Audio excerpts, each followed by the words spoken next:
Really? Ma'am! Your timing is impeccable. Impeccable. Almost as good as when I was playing Elden Ring and I was fighting the Night Cavalry. Yeah, and you were like, let me help you by knocking your controller out of your hand. I think everyone can see us now. Yeah, I think we're live now. Yeah. Hey! You know what? They're going to see me leaning. Time to act like professionals. I'm sorry. I'm totally professional by bending over and petting my cat. Listen, the most professional thing you could do is make sure your pet feels like it's getting about like a legitimately good amount of attention. Yeah. Ma'am, you are putting your face right in the light. You're going to ruin your eyeballs. Don't do that. Here. Don't sit too close to the television screen. You'll go blind. If only I had listened to that advice as a kid. All right, well, everyone, welcome to Last Train Out. Latest D&D Nightbane adventure. Nightbane is from Palladium Books. It's a horror game setting after a sort of precursor to an apocalypse event. Humanity is kind of taken over by an ancient evil from like ancient Babylon, and is kind of a retaliation.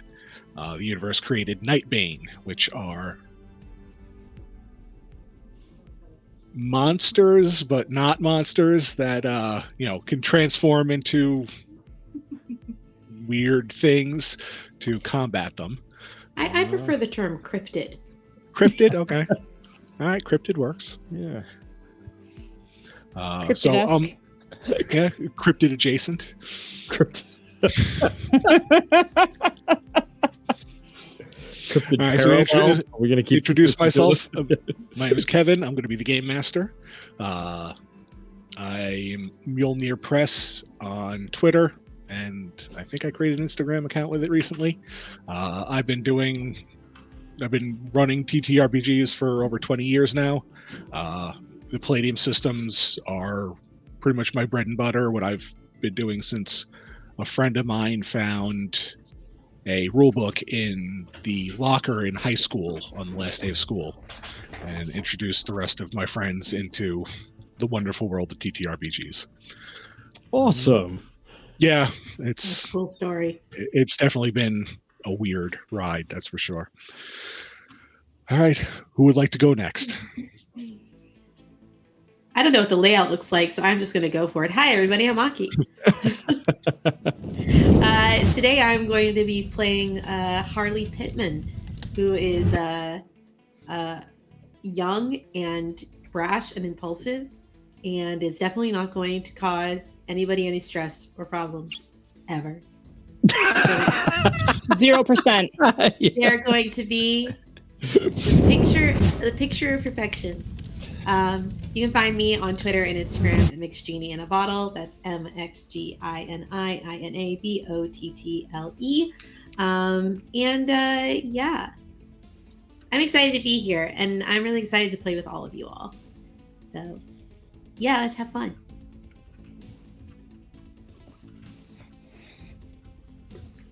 I'll Ned go wants next to go. while I'm messing around with my Okay. camera, unless Ned wants to go. Ned, you can. I think Ned wants to go. You want me to go? You want me to go? Yeah. Hi, I'm Ned Iannacone. I'm one of the founding members of Critical Fail DM and the Goons. We are on Patreon. We are on Twitch. We are a podcast.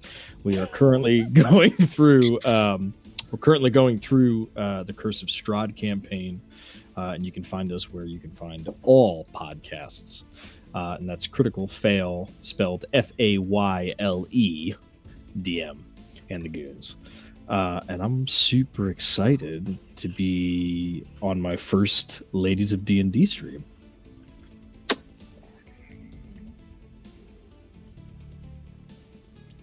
Okay, I'm going to pop out and then pop back in because, you know what? It's not streaming unless there's tech issues. Yep. Yeah. We say it all the time. No biz like showbiz, y'all. Cancel the whole thing. Cancel it. Oh yeah, look at that! Look at that glitchiness. Oh no. Here's the thing: most vampires don't look good in cameras or mirrors or whatever, so it's fine. It totally. Oh my god. Okay. You're really Hear me. leaning into the role play. You That's gotta fine. snap next to your head. Yeah. This is, No. it's okay Okay. She's stuck in the Matrix. You've just cast obfuscation. That's all. I love how the screen on Twitch behind Kelly's is like static right now, so it looks like one of those like glitchy kind of servers. Do you want to introduce yourself? Yeah, I was thinking about it. But Yeah, I also might as well. am not sure if our friend's absence makes the layout Look weird. wonky. Yeah. Yeah, and Everybody lean to your left. or Yeah. something. I don't know. yeah, Find a window. yeah. Find your window. Well, I'll introduce myself just while we're going. My name is Halo. Hi, everybody. I'm very, very happy to be here. I used to be the DM and am now a player of Queer Bee Dragons, QUEERBE Dragons, on Twitter. We are a group of queer kids that like to play D&D that got together for that. And you guys can find us on Twitch and Twitter and all those fun social media things. And we're going to be starting a new campaign within the next month or so. We haven't set a definite date yet, but keep an eye out for that. I'm going to be playing a rabbit that's struggling with the nature of being for the very first time. So that'll be a lot of fun. And this is also my first time on Ladies of D&D, and I'm just so freaking excited to be here. So yeah, thank you guys for inviting me, and I'm so happy to be here.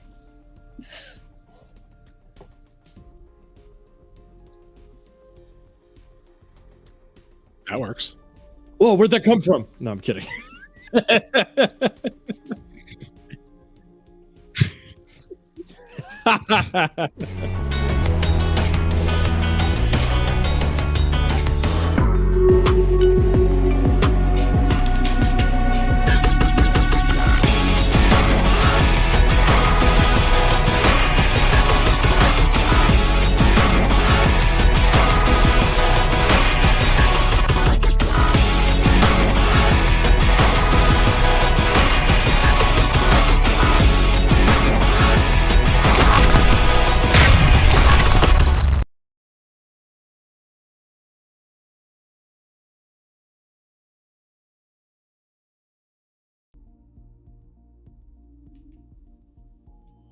As long as we can hear your voice, that's what matters. That's all that matters. It worked perfectly.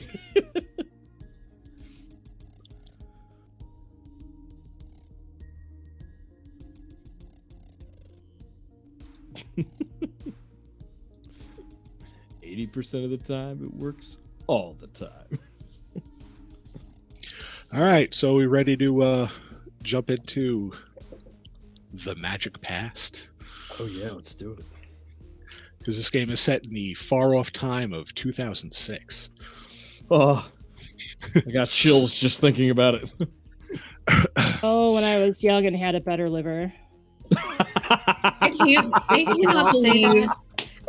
cannot believe I did not make a character that was like seen.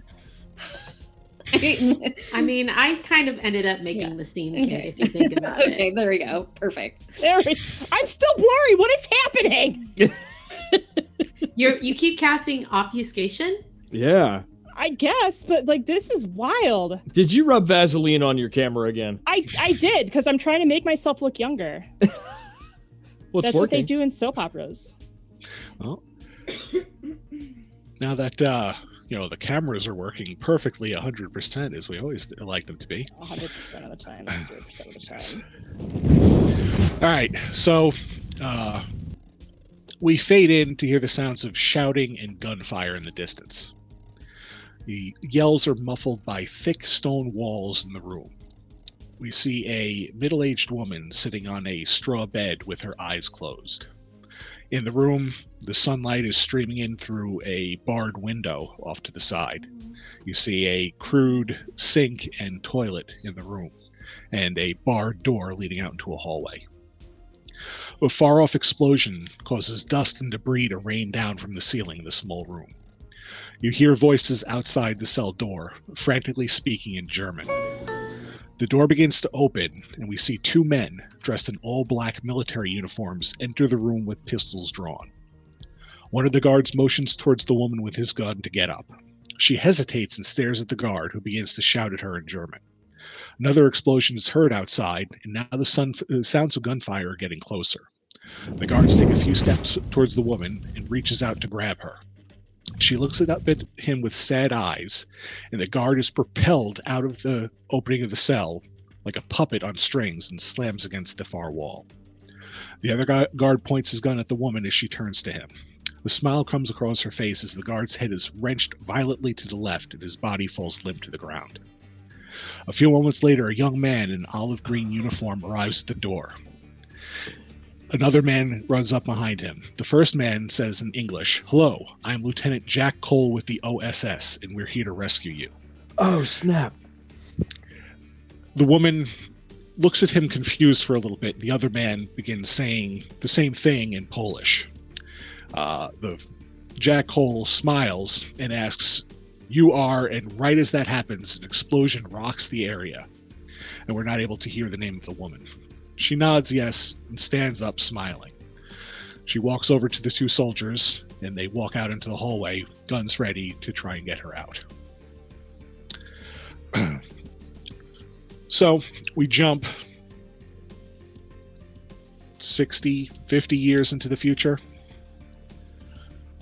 So humanity awoke on March 6th, 2000 to darkness. Reports are coming in from around the globe that the sun either never came up or disappeared 2 minutes after the hour. The sky wasn't like it is the night. You don't see stars or the moon. Panic begins to erupt across the globe, resulting in massive amounts of death and destruction. After 6 hours of darkness, the world governments begin to declare martial law and impose immediate curfews on their citizens. Internet bloggers begin to report sightings of monsters across the world. Everything calms down and humanity begins a vigil, hoping to see light again at some point. At 6:02 a.m. on March 7th, the sun, or the moon, depending on where you are on the earth, returns and humanity rejoices. The world begins to party for a week after that, but things are not quite the same. Reports of monsters, reports of psychic phenomenon, and even magic are seen on obscure blogs, internet postings, but everyone believes that the world is the same. But those of you who are tapped into the background know that things are quite different. Okay, so we're going to start introducing our characters. So we're going to start with Ned. All right, so Ned, you wake up. You have a big day in court. You've been given a case as a public defender. You're not quite sure if the person you're defending is guilty or innocent, but everyone is they're given the right to counsel, and it's your turn to go out there and wow them with your legal acumen. So you wake up, put on your best, not great suit, and head to the courthouse. It's still dark out. It's a little early in the morning. You like to get there early. He's drinking a beer on his way to the courthouse. Oh, that's fine. That's how stressed he is, you know. So you enter into the courthouse. You're escorted through security. The guards are, they don't look like they want to be there. You see one of them is listening to radio and hearing strange news reports of violence in, the local city. You didn't say anything on the way in, but, things happen. You're brought in and you're taken over to your why can't I think of the word? You're the defendant in the case. Yeah. And he asks if you're ready to get him out. He knows that he's heard good things about you. Well, I'm certainly going to try my best. I can't I can't make any promises, but your case is double homicide. Well, we'll certainly try our best, won't we? we're gonna try our best. Well, I'm innocent, right? So, Of course. I just walked in. I was at the wrong place at the wrong time. Yeah. It happened. I mean, just because they found my fingerprints on the gun, that doesn't mean anything. Like I touch a lot of things. So do I. I touch things too. We all touch things. All right. So the guards come, escort you and the prisoner into the courtroom. You notice that the jury pool, not the full amount of jurors are there, and the gallery doesn't have the normal amount of people in it that you'd expect. But the prosecution's there, and the judge, begins speaking to the bailiff, bangs his gavel on the stand in front of him. He says, "We've had some problems with some of the jurors. We're trying to get some alternates to come in, but we'll begin opening statements. I don't think it really matters too much. I think we all know what actually happened here." Well, Your Honor, if I may, and Lewis Pole is going to step up. Loophole, for short, is going to step up, and he's going to, he gets kind of his notepad out and he's looking through his notes, and just in big bold writing on his pad, it just says double homicide. What the fuck? ? And he kind of puts his pad down and he goes, "Your Honor, just because we find a pair of fingerprints on a gun doesn't necessarily mean that somebody is guilty of a crime. I would like to examine all the evidence that we have at our disposal and make an educated decision with the jury and allow them to make the decision."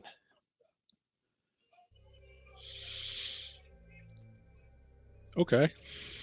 I guess we could do that. He turns to the prosecutor. The prosecutor, smartly dressed man, impeccable suit, stands up. Oh, Jesus. He begins, says, "Ladies, gentlemen of the court, as you know that physical evidence is hard to refute. We found the defendant with the murder weapon. We found blood in his vehicle, and we hear that he was bragging to a couple of his friends about..." Objection, Your Honor. That's hearsay. And I kind of I sit down and I nudge the guy, and I'm like, "We're gonna get you out of this. We got this." I trust you implicitly. I know you're a good guy. I know you're a good guy. Oh my God. The judge looks over at Lou, smiles, and says, "Overruled. Counselor, you may continue." And the counselor goes on talking about the various forms of evidence and the motive and opportunity that the defendant has. And as this is happening, you hear the sounds of a car crash outside of the courtroom. You look out the windows and you see 3 or 4 cars have crashed into each other. And at this point, everyone realizes that even though it's probably 7, 8 o'clock in the morning, that it's dark out still. Some of the jurors look outside and they begin muttering to each other. One of the jurors gets up and says, does anyone know what's going on?" And right as that's happening, there's a bright flash of light inside the courtroom.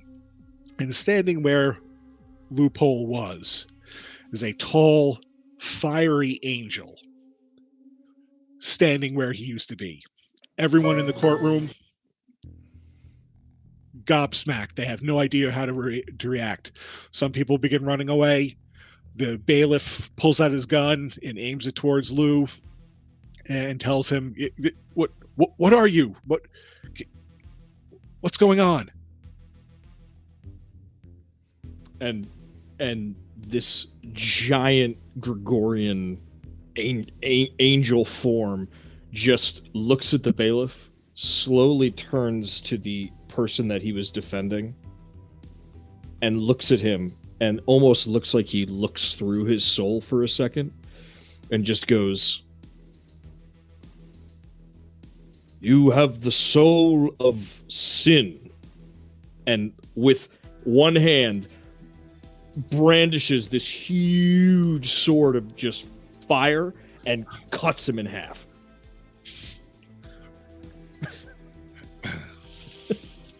And we fade to black. So who's your legal representation? Yeah, right, exactly. It just cuts to the next day, like Groundhog Day, and I'm sitting there. I got like Better Call Saul. I'm like chained, and I'm like, you're probably wondering how I wound up in this situation. All right. So we fade up on a dingy basement. There's a table with a couple of chairs, and you see a couple of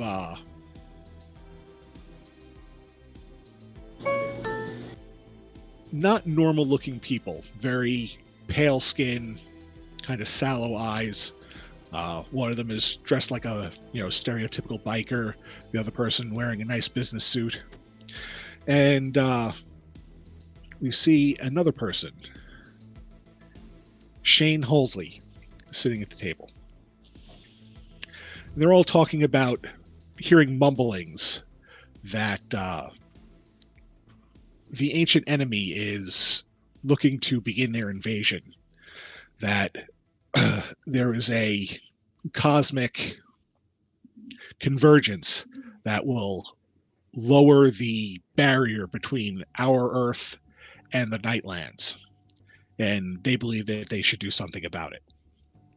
The person in the biker outfit says, scoffs, we've been hearing this for hundreds of years.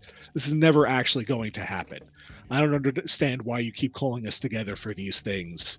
It's just paranoia. Right. That's what everyone thinks until something fucking happens. It's like a tsunami. The guy that's been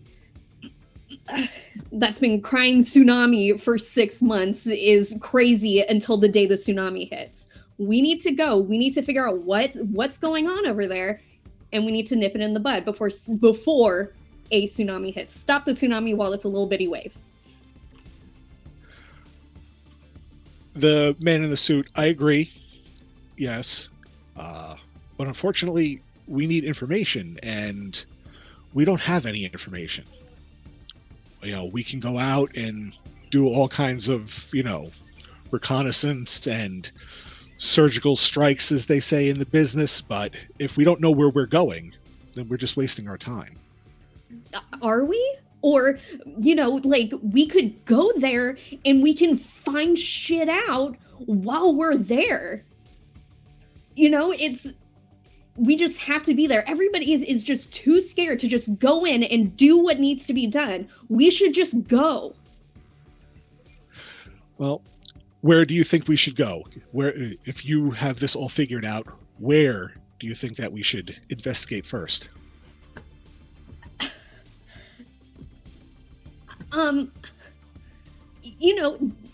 Fucking there in the Nightlands. Just, I don't know, if we're there, I'm sure something's gonna happen because we're not supposed to fucking be there, and then the stuff will happen and then we'll figure stuff out.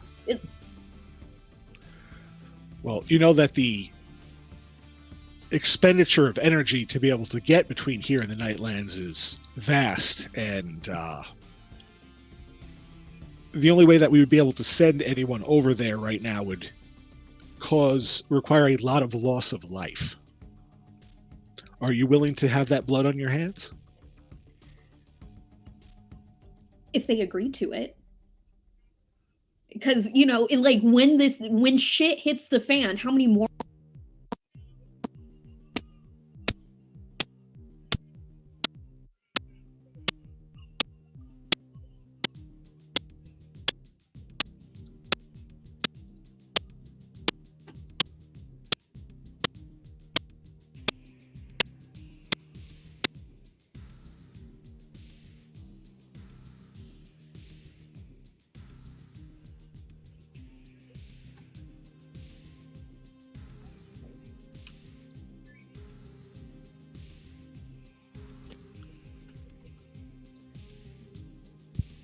Technical difficulties. Yeah, we didn't hear any of what you just said. I just lost everything. You were Yeah, I going thought on it this was follow me. rant, and like right as I you were wasn't. like, I mean, if they agree to it, and then it's like, Yeah, there was like a clicking noise. At first, I thought it was only me, and like Yeah, I thought it was me everybody's sitting there too. sounding. No, I really thought it was like. No, we've it's all been almost sitting like- here for like the last 2 or 3 minutes, not being able to hear a word you've said.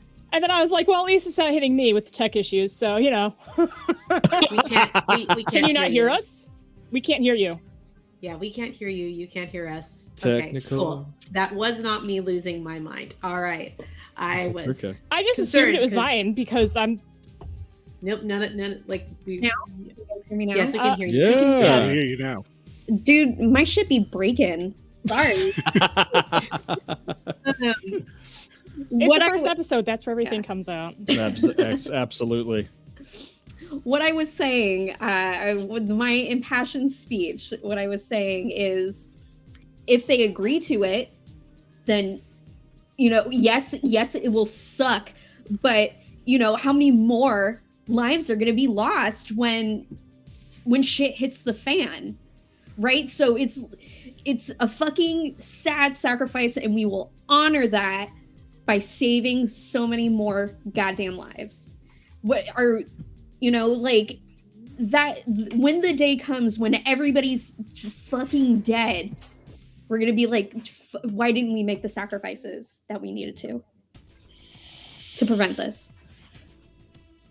The man in the suit strokes his chin and thinks for a couple of minutes. He says, all right, let me make a phone call and see if we can get some of the other cells to support us in this and maybe put together a force to go over there. He walks off screen to go make a phone call, and you're left alone with the man in the biker outfit. And he just looks at you and says, so you really think that we'll be able to go over there and make any type of a difference? Yes, of course we will. When was the last time anybody went over there? It's not easy. That's why we haven't done it. Well, you know, something has to happen. Something has to, because right now we're just waiting. And that's, by the time it happens, it's going to be too late, right? So we need to go in there before shit hits the fan. We need to take care of things now. All right. He sounds like, you know, he nods. You see a contemplative look come over his face, and he says, all right, well, if we're able to get support from the other factions, we might be able to mount some sort of expedition over there. With me, right? I'm going to. Obviously, this whole debacle is your idea, so if anyone's it's not going to be to a debacle. It's gonna be good. It's gonna be. We're gonna find something out. It's gonna be not awesome. It won't be awesome, but it's gonna help us. It's gonna help us in the long run. Well, any trip over there, from what I've heard, usually ends up in ruin, so I think this time will be different. He smiles sarcastically. I actually do. Just then, the other man in the suit comes back, and he says, well, I spoke to some of the other leaders. They would like to get together and listen to your plan, Shane, on what we can do while we're over there. Just as this happens, a small radio that's been in the background playing, Backstreet Boys or something, I don't know, early 2000s music. 2006. What was It's well? There it's were only playing- four. There were only 4 of them in 2006. That much I remember. It's playing a song by Hollywood Undead. Yes. And you hear the familiar tone of the emergency broadcast system. And instead of being a test like most of us are used to, you hear the computerized monotone voice. The United States government has declared a nationwide curfew due to the unexplained phenomenon that we are currently experiencing around the world. Everyone is required to stay inside their home and to not go outside. If you see anything strange, please call your local police department and report what has happened. I repeat, everyone is to stay inside their home until further notice. And the scene cuts to black. So, scene comes up, and we see a nice, cozy living room, a television, and a younger, maybe slightly more happy with the world, Harley sitting on a couch with their siblings. On the television is news coverage of the strange goings on around the world. Scenes of rioting and fires and looting and people congregating in churches, praying, hoping that some sort of divine intervention will bring back the sun, will bring back some sort of normalcy to the world.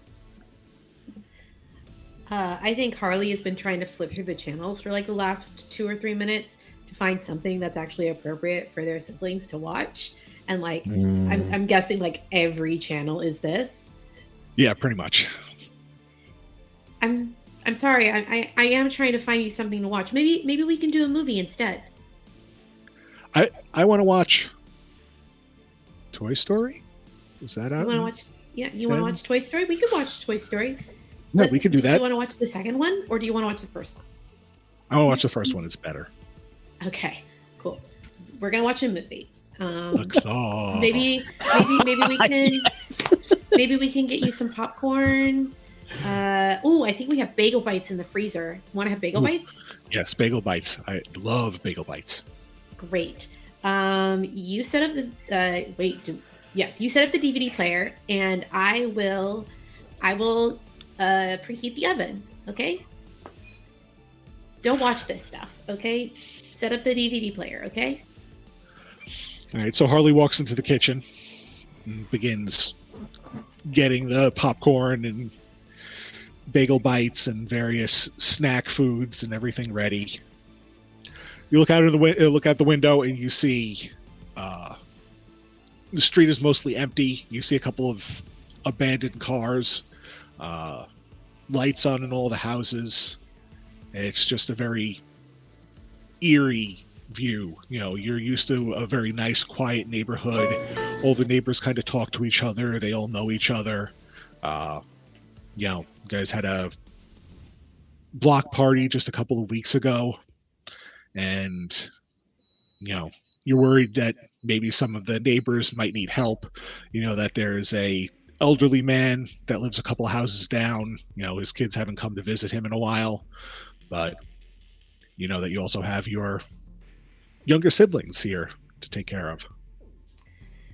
Haven't heard from my parents in a couple of hours, and I'm a little bit nervous because, they went to work this morning. Like everybody did. And now,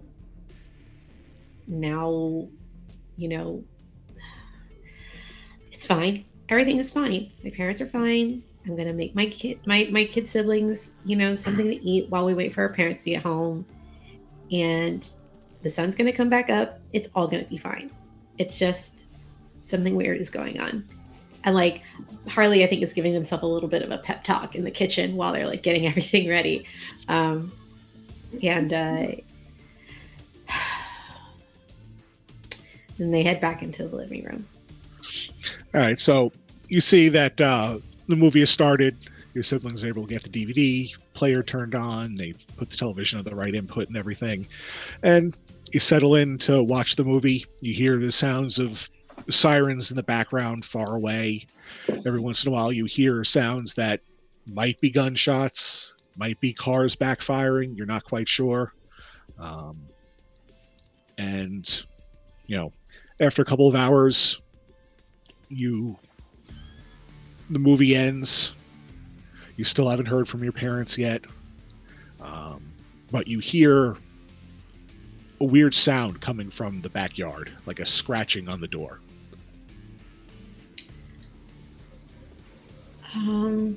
Why don't you go upstairs and brush your teeth?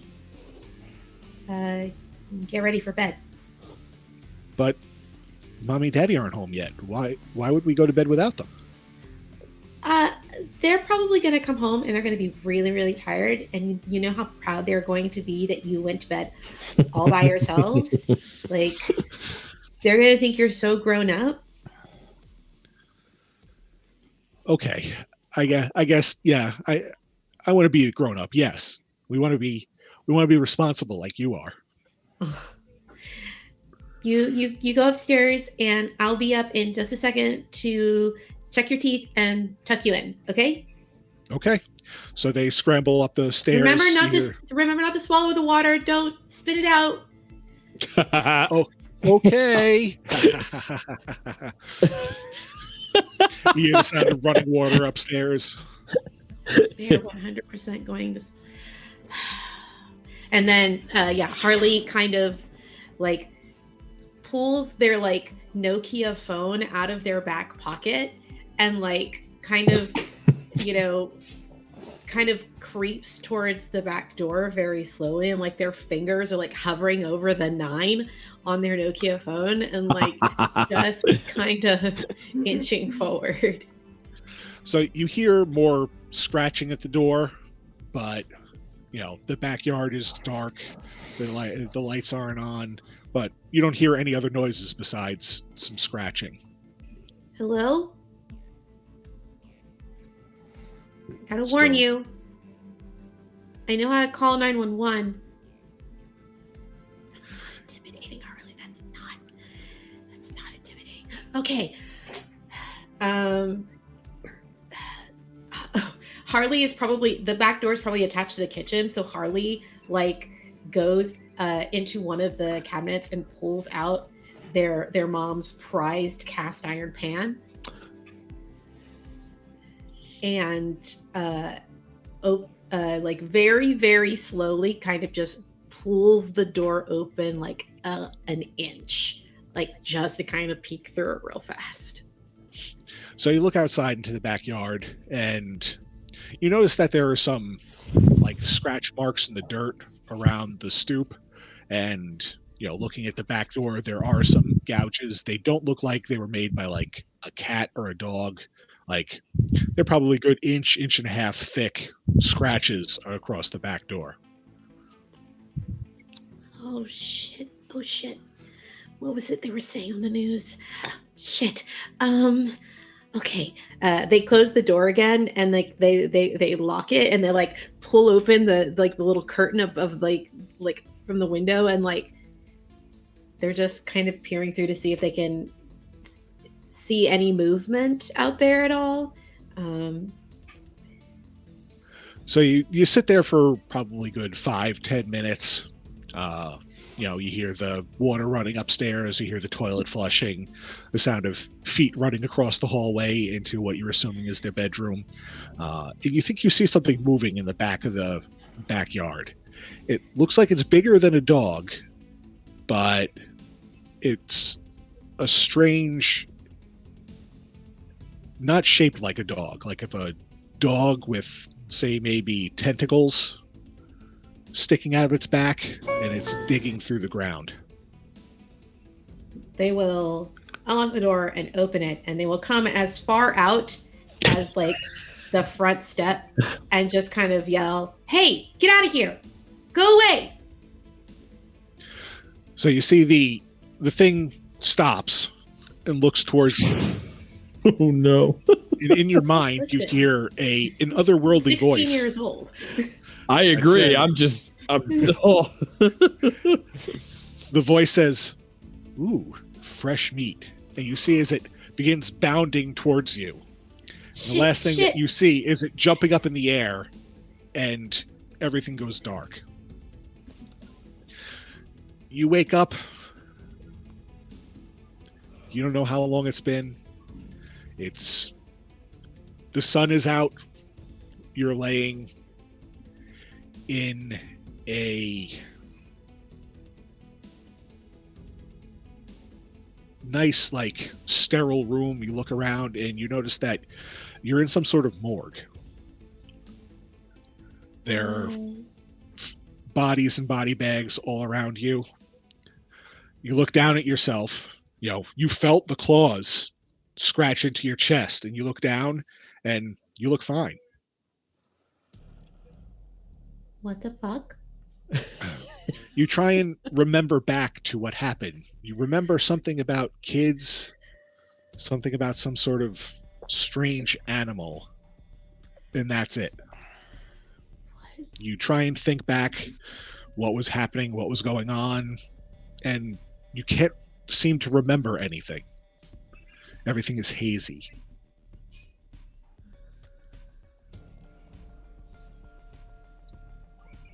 I'm in a morgue. In a morgue. Harley kind of sits up and pulls their foot up to them because they vaguely recall that people used to label dead bodies by tying a tag to their foot, and just like kind of pulls their foot up, seeing if they could like find a tag or anything like that, like any kind of identifier on like their bag or like their wrist. There's immediately like, who am I? Where am I? What is going on? You look on your foot. You see a tag there, and all it says is patient number 1892, cause of death unknown.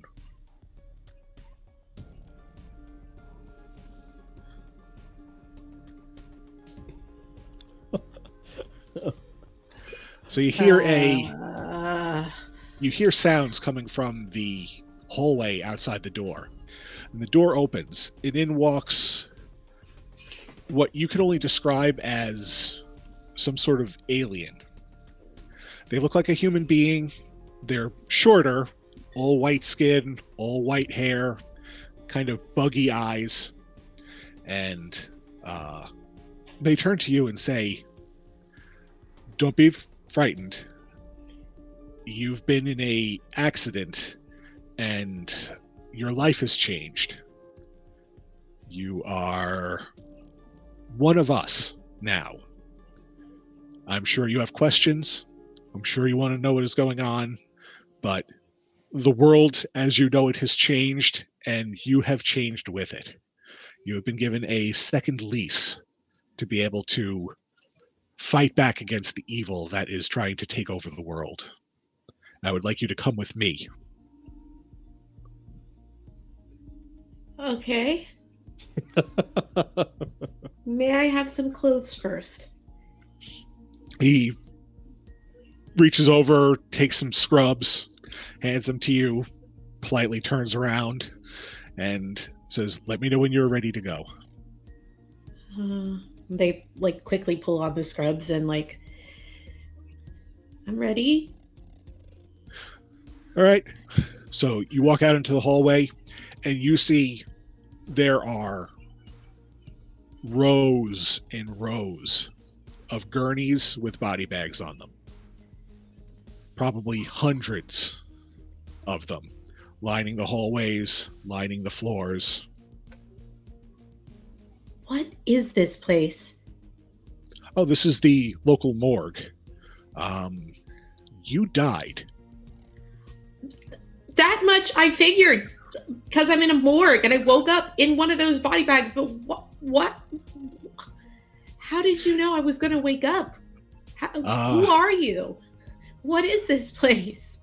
I don't know much more than you do, but I am a guardian. I too perished within the last week, and on Dark Day, I was awoken after being attacked by some sort of monstrous being, and someone just like me came to me in the morgue, as I'm doing to you, and explained what is going on. So we're going to get you to a safe place. We're going to get you some food, and we're going to explain everything that's going on. Okay. And we fade to black.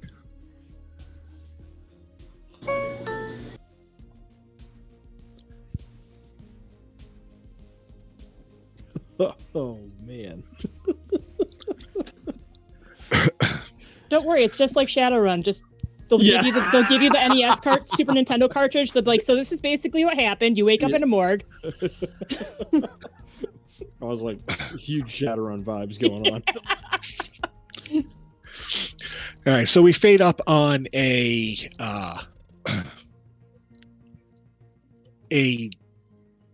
small room. It looks like something that you would see maybe in a house in the Middle East. Dust everywhere, and a couple of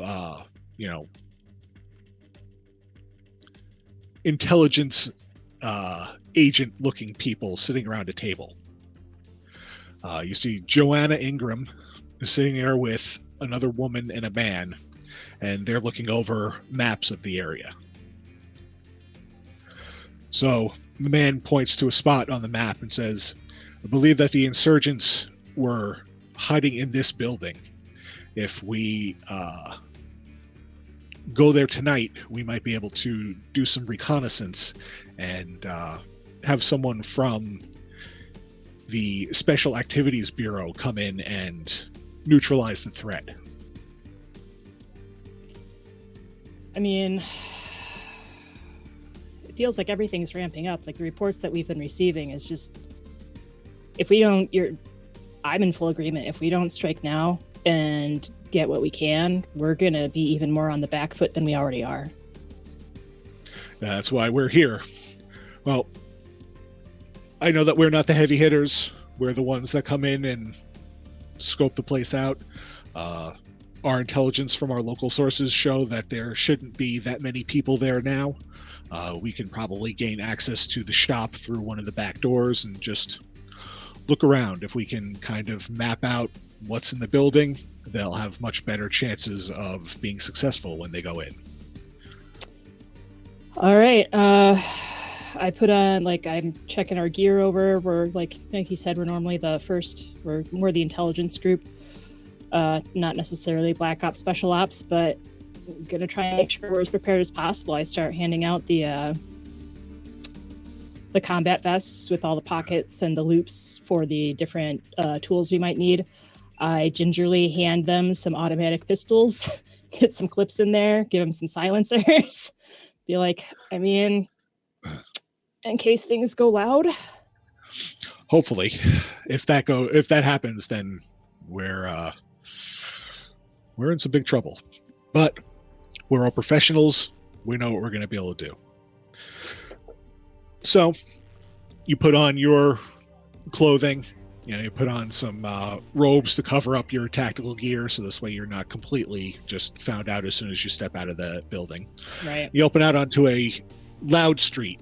There's a bazaar, people selling their items, food, rugs, whatever you want, little kids running around, just a loud cacophonous sound of city life.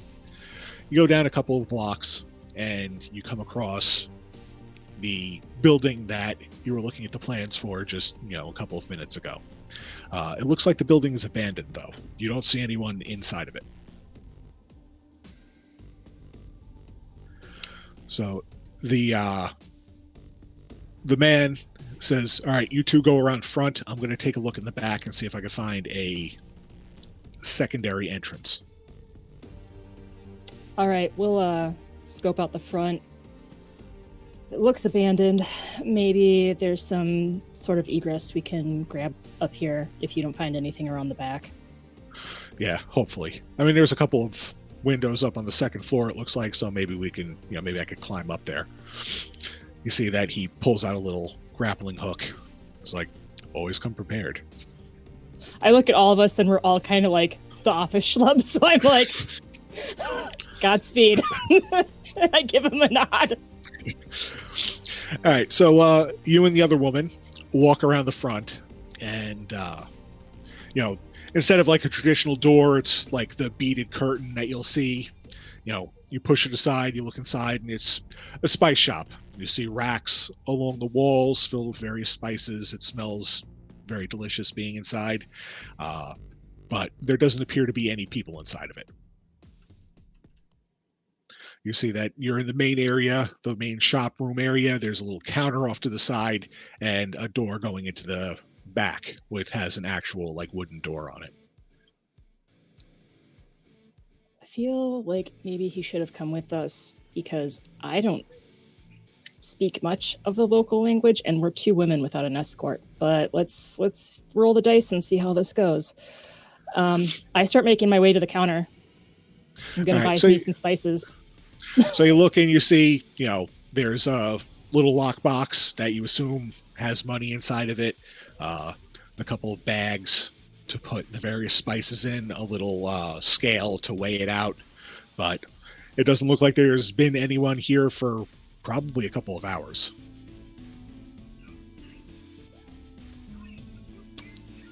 Do we know how, what the hours are for this place? Yeah, there should be customers here. There should be customers here? It's late morning, early afternoon, prime shopping time. Okay. Is there a little bell or something that we can ding to see if there's anyone that's going to actually show up? Because that might give our guy a little bit more time in the back.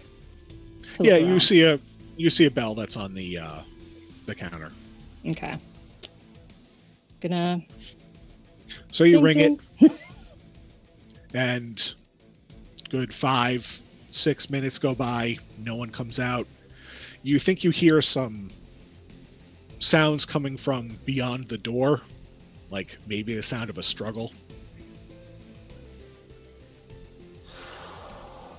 I turn to my partner. I'm like, do you hear that? Really low. She turns to you and says, yes, I think that something might be going on. We should probably go check it out. She pulls out her pistol and gets it ready. I pull out my little special Black Ops walkie-talkie and I start trying to calm our third member, just to let him know. It sounds like there might be a scuffle. We're gonna go check it out. Keep looking for an entrance in the back. He doesn't respond. Cool. I look to her and I kind of shrug and I'm like, I hope he's not behind that door. And I also pull out my service pistol. All right, so you go to the door and, it's not exactly the best constructed door. It's probably more for show than it is for actual, security. So you're able to easily open it. And you see a hallway. Off to your left, it looks like it opens up into another room. You see light coming in from the what's probably a window in the room, and off to the other side, you see stairs going down. Okay, is the noise coming from the room where it looks like light's coming through? No, it sounds like it's coming from down the stairs. Okay. I'm gonna gonna carefully peek my head into the room just to see if the window's open or anything, in case our third maybe used that as an entrance. Yeah, you look inside and you see the window is open, and you notice that there are footprints on the ground. It looks like the dust was disturbed, and it looks like standard issue boots, like what you and your team are wearing. I muffle a curse because we are on Ladies of D&D and I don't want to blow any F-bombs. And we start, I like kind of do like the hold up, and then like and we try and be stealthy as we go down the stairwell. All right, so you start sneaking down the stairs. It's dark. Do you want to turn on a flashlight? Yeah, we didn't come with like night goggle visions or anything because we didn't think we were going to be running around. We thought it was going to be a daytime/afternoon mission. So I'm going to adjust my robes a little bit, and I have like one of those little like searchlight flashlights I just click on so I don't have to mess around with holding it. All right, so you shine the light down and you see that the stairs go down, another story. It's probably about 10 feet down, and it curves off. You see that there's a curve off to the right. You walk down and you hear groaning coming from further into the room. As you turn the corner and you flash the light in there, you see your team member kind of laying on the floor and someone standing above him with blood dripping down his face. He turns and looks at you and smiles. Oh, I'm shooting. So you start shooting and the bullets hit the person and he kind of rocks back, but it doesn't really stop him. So he lunges towards you and grabs onto you. Fade to black. You wake up, you're laying there on a table. You feel weak. You're in, it looks like some sort of basement. It doesn't quite look like the basement that you were just in. You don't know how long has gone by. And you see the person that you encountered in the basement walks over and leans over to you and smiles. He says, "You put up quite a fight. I like the feisty ones. They make good pets." You're gonna have to be a lot more threatening than that to get me to crack, sir. He says, I have ways. Your training won't help you in this way." You look over to the side and you see laying on two tables next to you the man and the woman that are part of your group. So how close is this guy to me? Like the guy. He's standing like right next to you. He's within arm's reach of you. I know I'm super weak. I'm gonna try and sit up and headbutt him. All right. As you he said start he to likes fight. as you try and like fight your way up with inhuman speed, he reaches out and grabs you by the neck. And he says, I like it when they fight, but not this time. And you see, he opens up his mouth and you see two fangs in his mouth as he lunges for you and grabs onto your neck. Struggle all the way until I pass out. You pass out again. You wake up the next day. Same thing. You're laying there on the table. You feel even more weak. Like all of your blood has been drained from your body. You're barely able to open your eyes. And you hear some, movement off to your side, and you see the vampire. You don't your brain knows it's a vampire, but your brain is also like, vampires don't exist. What is going on right now? This is not real.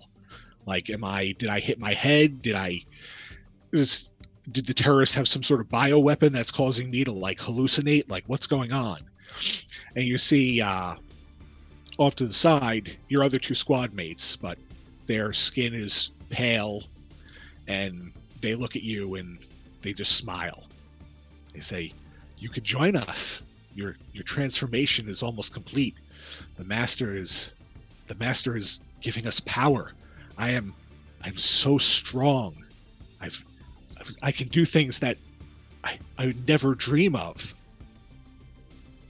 Like betraying your country? Cool. Like, that's all she says. Like, she's like remembering all of this, like trying to remember, like, okay, they must have given me some sort of drugs. They must have given them some sort of drugs. Maybe it's some sort of brainwashing thing. Like, she's just trying to make sure she doesn't let her mission slip. This is the ideas of countries are just, it seems so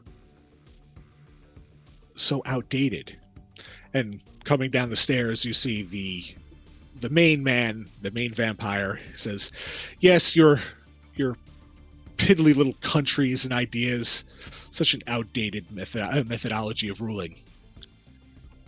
When my master comes over into this world, he will usher in a new age where puny humans will be the slaves, the cattle in which us superior animals feed upon. He turns to your other two squad mates and motions towards them and say, they have already finished their transformation. You have one more day, and you will be able to join us. You will be one of my thralls. You realize that just because you're the strongest thing in the room now doesn't mean it's going to remain that way, right? Like, there's a reason humans are the apex predator. Apex predator. That's only because we have not had the chance to rise up like we normally would.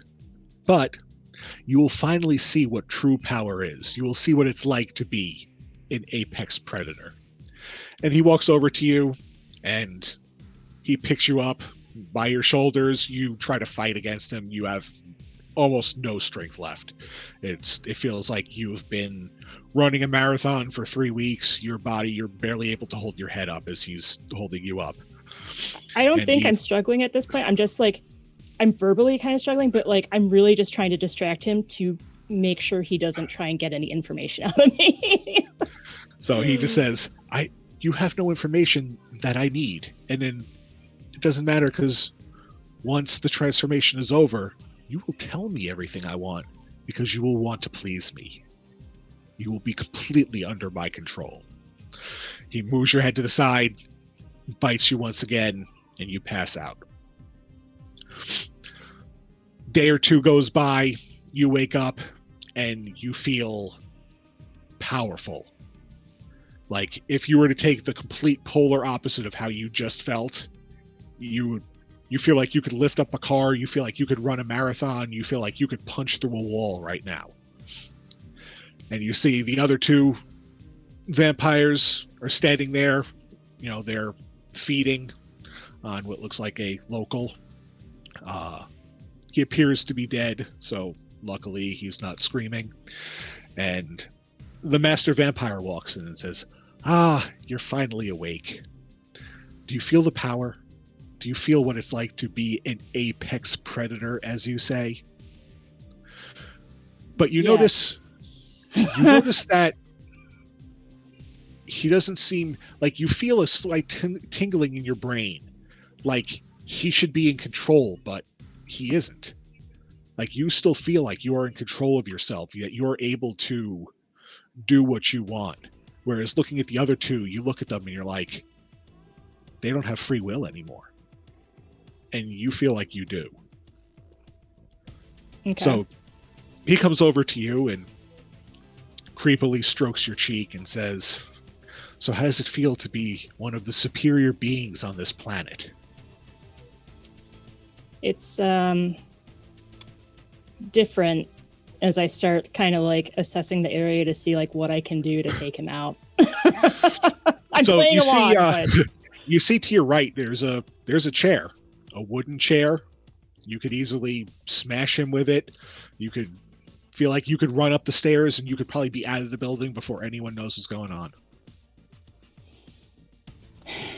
Yeah, but I'm hoping that maybe if I can take him out, then my squad mates might be able to snap out of it too. So I'm going to play along until I have an opportunity to grab that chair and make a makeshift stake, because you know what? This is already so weird. Maybe the movies are right. So he turns around, he walks over to the other two, he begins talking to them, and you seize the opportunity. You move with lightning speed. Like, all your time in the academy is the CIA. All your time in special operations, you've worked with some of the peak physical condition people in the world. Like you have dealt with members of the SEAL teams, Navy, Marine Recon, Green Berets, Delta Force, everything. Peak physical human condition, and you feel like you could just move. They would be slugs compared to the way you move. You quickly grab the chair, and before you know it, you're across the room. You smash him in the back. He tumbles forward. The chair doesn't seem to do much to him, but in your hands, you have the broken backs of the chair. He turns around, he bares his fangs at you, he readies his claws, and he jumps at you. And with supernatural speed, you jam that stake into his heart. And he falls to the ground. As that happens, I say, Apex Predator feels pretty good. How do you like it? And you see that within seconds, his body begins to kind of shrivel like a desiccated corpse. And you have this feeling in your mind that you need to find running water. You get some running water, you put the body in there. The other two, your squad mates there, they don't know what to do. They're shocked, just sitting in the corner, staring at you, wondering, how you were able to do that, how you were able to fight against the master. And you're able to dispose of the body, and the other two squad mates, they crumble to dust. Without the master, the vampire spawn, they don't survive either. But you feel that, you have this newfound power. You survived a vampire. Like, vampires don't exist, but you see the proof. You saw what happened. You felt you being fed upon. You felt the power of his mind taking over your mind. You look outside, you walk up to the first floor. The store is still abandoned. You look outside, and it's nighttime. You don't hear any sounds out in the streets, and you're free to do what you want. Guess I'm reporting back to base. All right. And we fade to black. So with that, we're going to take a 5-minute break. Let us refill our drinks and, let everyone kind of process what just happened to their characters. So we will be back soon.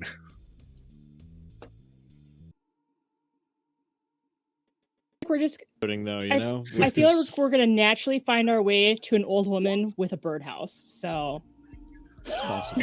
we can make that happen. Wow, Kelly, All right. how'd you find that out? All right, we are back, everyone.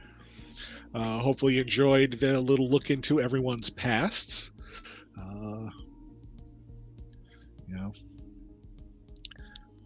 What else can I say? I hope everyone's having fun. I hope everyone's enjoying the stream. This is the largest amount of people that I've game mastered for before, so it's a little nerve-wracking, but we'll get through this. You're doing a great job. Yeah, we're having a great time, man. Having a good I'm time, having sir. so much fucking fun right now. You're ready to That's see what right. happens next. That's what I like to hear. All right, so we're going to take a little time jump from the year 2000 to the year 2006.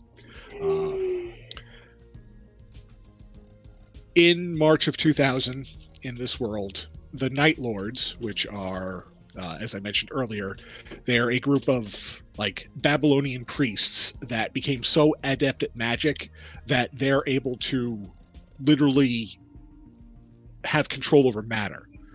They're able to transmute things. They're able to, teleport within, the entire planet if they want to. They're just giant fonts of magical energy. And they're from what is known as the Nightlands, which is a evil mirror version of Earth. So every major city that there is in Earth, there is a twisted, evil, dark version in the Nightlands. So they've been attempting to subvert humankind and come to Earth for, thousands of years. and due to some sort of cosmic coincidence, eclipses and planetary alignments, they were able to pierce the veil between the Nightlands and Earth and come over. On Dark Day, they were able to replace various high-level members of world governments. The President of the United States has been taken over by the Night Lords. He is one of them. They were able to... they framed various alphabet agencies in the United States government, the FBI, the CIA, the NSA, for attempting to take over the government, assassinate the president, pretty much everything that they did themselves, and caused all of these intelligence apparatuses and everything to kind of go underground. They're the only real human faction that are fighting against the Night Lords.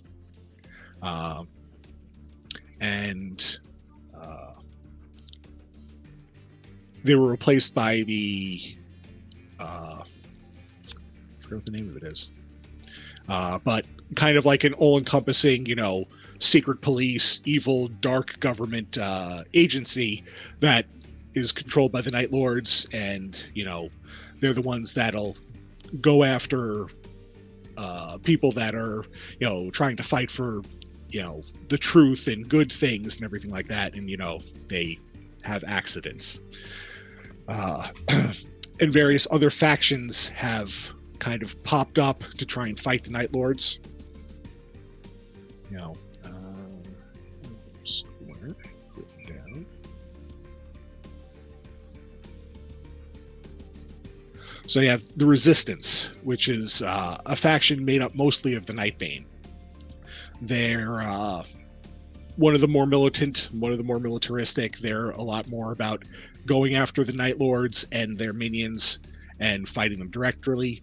The Nocturnes are a cabal of sorcerers, vampires, which are vampires that don't completely transform into a vampire.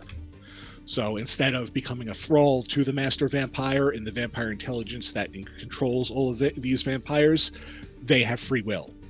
So they're able to go out and, fight against the forces of evil. They still have some of the weaknesses that vampires do and some of the powers.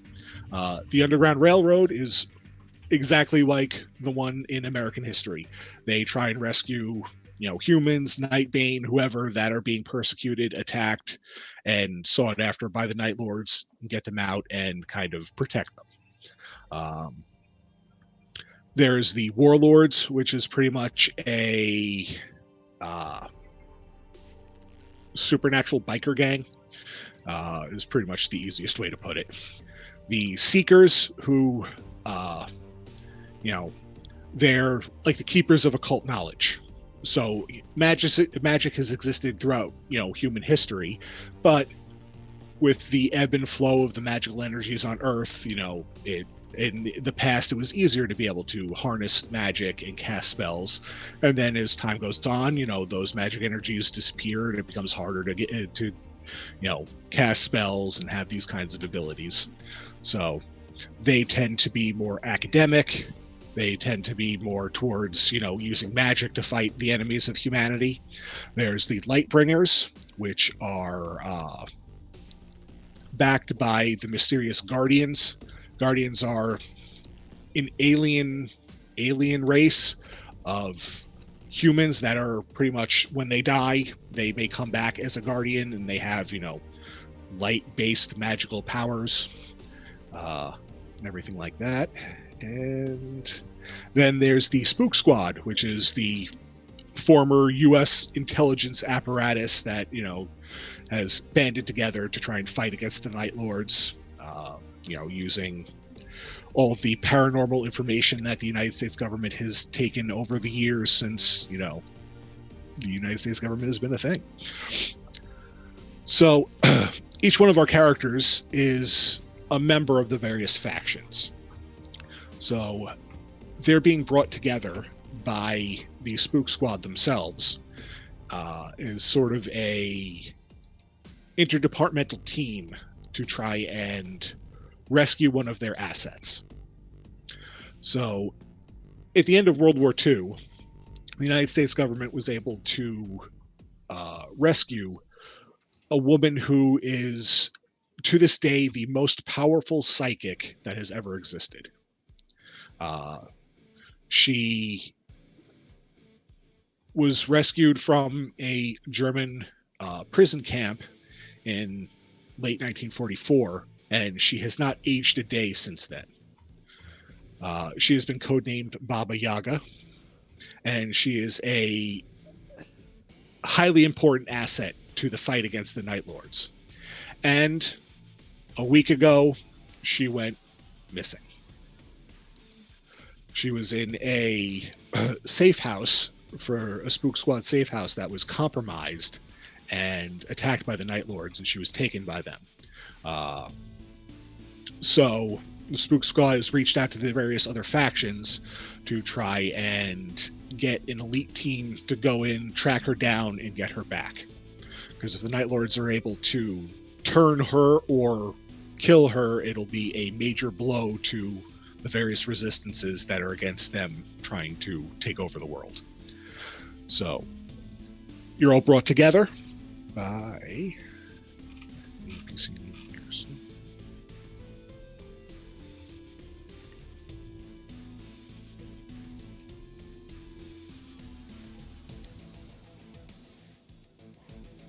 Codename Baba Yaga is cool as fuck.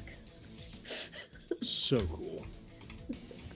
We love a Baba Yaga in this house. Yeah, Certainly. All right, so you're brought together by Agent Rambeau and Agent Cole, who are former CIA operatives and now work for the Paranormal Activity Bureau, which is what all the various alphabet groups of the U.S. government came together to form. Please tell me that their beer of choice is Pabst. I mean, get out of my sure. house. If they want some cheap beer, I mean, you know. Well, I mean, Paranormal Activity Bureau is PAB. Not Yeah, bad. but they're drinking PBR. They'll drink whatever they want to drink to get rid of the horrors of the things that they've seen, of, you know, Yeah. They could The be various- drinking the champagne of beers right now. the various supernatural things that they've been forced to see over the past 6 years. Let's be honest, it's probably whiskey neat. They're drinking whatever it takes, is what Yeah. they're drinking. They're like, Pretty does much. this taste like pain thinner to you? Yeah. All right, bet. Bet. All right, so you guys are in a one of the PAB safe houses. They know that they contacted the Underground Railroad to attempt to smuggle Baba Yaga and a couple of younger Nightbanes who just recently went through the Becoming. So that's when their powers manifested, and luckily they were able to get to these Nightbane and kind of rescue them before the authorities came in and arrested them and, you know, got rid of them in a bad way. So they have a local contact in the town that they're going to send you to that you could hook up with and do some investigation and everything there. But they want to know, you know, if you guys are the best of the best from your various factions, and any ideas that you have on what to do or anything that you might need along the way.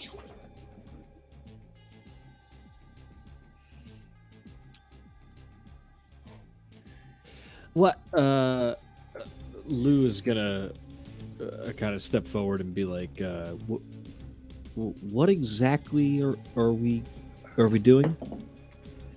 Or what exactly am I? Were you not listening? Obviously, you're here for legal representation for when we get into trouble for breaking. Oh, whew, whew. All right, good, Just total flat inflection. good. You don't think it's a little early for that? I'm on board. I mean, big corporations have lawyers on retainer for absolutely no reason. I feel like us having a lawyer on retainer for a job like this is probably a good idea. You really think that's the only reason they brought him in? Yeah, that would be stupid, right? Because I lean over to Shane and I'm like, he doesn't remember. oh Christ. And like Exactly. Lou's just kind of sitting there like,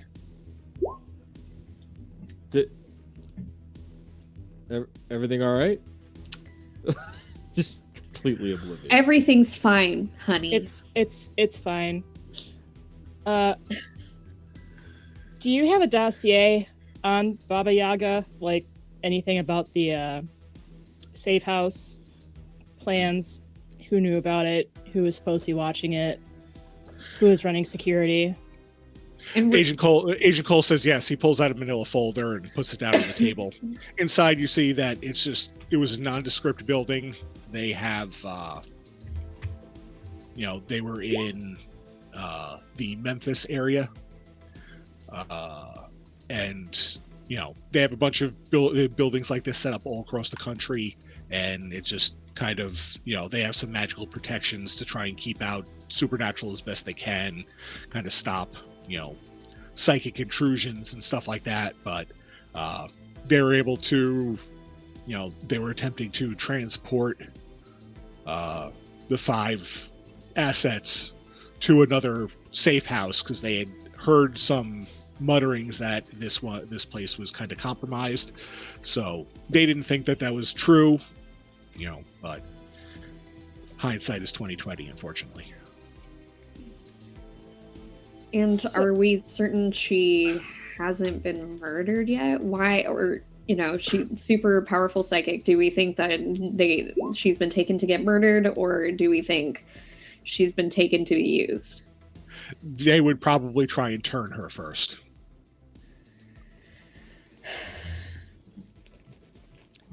Who told you that the safe house was compromised? Was it just like a random, like kind of like just a rumor mill? Was it anyone specific? Have they been questioned? we just heard some things from various sources in the area, but they weren't reliable, so that's why it wasn't taken as seriously as it probably should have been. Define reliable. Yeah, I was gonna say reliable like criminals, reliable like just homeless people, reliable like people think they're crazy because they're actually psychic, like people of the criminal variety. Okay. Oh, Bob. I know Bob. Yes, you've probably worked with him in the past. Yeah, I got him out on a couple of well, that's unimportant. Anyway, yeah, so we got information, but due to the veracity of it could not be confirmed in time, and they caught us with our pants down.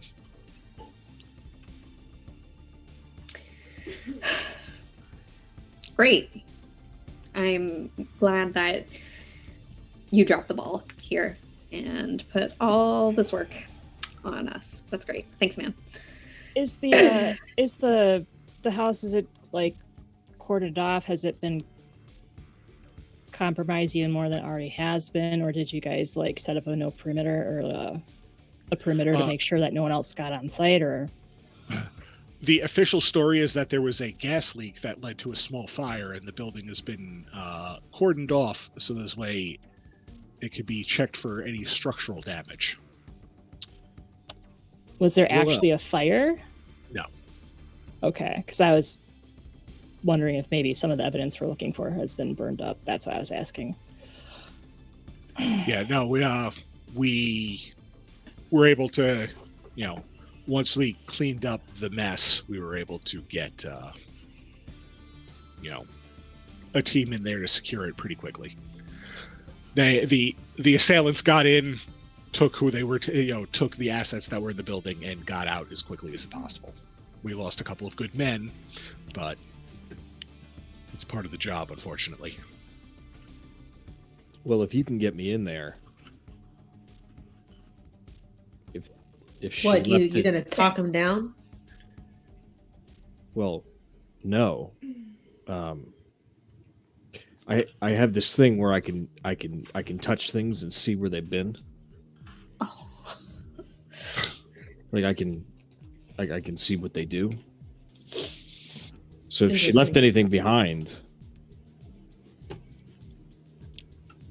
That actually that sounds like a pretty good idea. Do you have any like? I look at the manila envelope in the folder. Is there like a USB drive in there or something that might have some, I don't know, footage from security cameras or like readings from like one of those like ghost sensor things or whatever? Yeah. Is there any ectoplasm readings on this? He says, yeah. He brings over a laptop. He puts a DVD in the DVD drive, opens up Windows Media Player, and Hell yeah! shows oh my you. God. It shows you the security footage. Does it crash 3 times before it actually works? Like, just a little bit. So then I say, screw that, and I go open up Winamp. Everything hurts. It all hurts on the inside. This is what pain feels like, y'all. No, turn on VLC. Jesus Christ, are you an amateur? It really whips the llama's ass. Yeah. And none of those work. So If you want to do the use research, I like kind of push the laptop away a little bit. I'm like, it's 100% one of those really cute Mac like plastic with the yes. With the different colors, like they have like pink and yellow and green. Yes. No. Lord. Dude, you got a Dell. oh my this God. is a government agency. We don't have anything, right? Yeah, And it would they got like a sweet business discount. Yeah, for, like, mass Macs are licensing. way too expensive. Yeah. We've been On a we've had rolling this- cart, they bring in like a tower. Yeah, we've had this laptop on for exactly 10 minutes and it already sounds like it's like dying and like it's already wheezing. That fan is on overdrive. Yeah, really. Yeah, I was like, why is it so hot? You're like typing the Right. keys and your fingers are on fire. Yeah. You're like, ow. I spent USB some can fit ISP exactly to make two. myself immune to heat and fire while I work on this machine. there's literally like enough space on that USB for 2 pictures. Too, yes. All right, so you open up the security footage, and there were some cameras outside, and you see what looks like private military contractors. So, like, people dressed in full tactical gear, like doing a standard breach and entry kind of thing into the building. Throwing out flashbangs. You see gunfire inside, and then probably 15 minutes after, you see them come out, and they have one person that looks like it might be a middle-aged woman with a bag over her head, and they escort 4 other people, 2 male and 2 females, and they have like strange manacles on, but they don't look like normal handcuffs. Okay. And so do we know why the other hostages are taken? Or are they just extra or what? Well, I mean, the Night Lords are going to want to take any Nightbane that they possibly can and either turn them or kill them, Right. Can I want to do a tracking check if I can to see if I can see on the CCTV like which direction out of the building they headed. Okay. So that we can get like a gauge of like where to go once we investigate what area we're at. All right, you can do that. Okay. Well, I know I can. The question is, will I? We're gonna find out. First roll of the game. First roll of the First game. Let's go for it, You Blair. actually, How do roles work in this game, GM? For Yes, people who so, might not be yeah. aware? Yeah. Oh, that's Yes. so good. Yes. so skills in this are D100 rolls. So each skill has a percentage, and you need to roll that number or lower. So what's the skill percentage that you have for tracking? I have 75 for tracking. So skills do in this believe- game max out at 98% because, as the rules say, no matter how good you are at something, you can still screw up. I do believe we have a bunch of bonuses too, so you could probably add 10% to that and bump it up. Yeah, I see that. Over due to 100%. Due to It's some, over 9,000. Nani? due to some Streamloots cards that have been played, it looks like Ned does get a plus 10%, so you can use it on this roll if you want, or save it for later. Oh, snap. I don't know. I feel like we should smoke him if we got him. Yeah. You think so, friends? Mm-hmm. All right. I mean, if looks this is anything like other Streamloots shows, yes, just stop. like... just burn them. All right. So I'm There'll be going for under 85. All right. All right.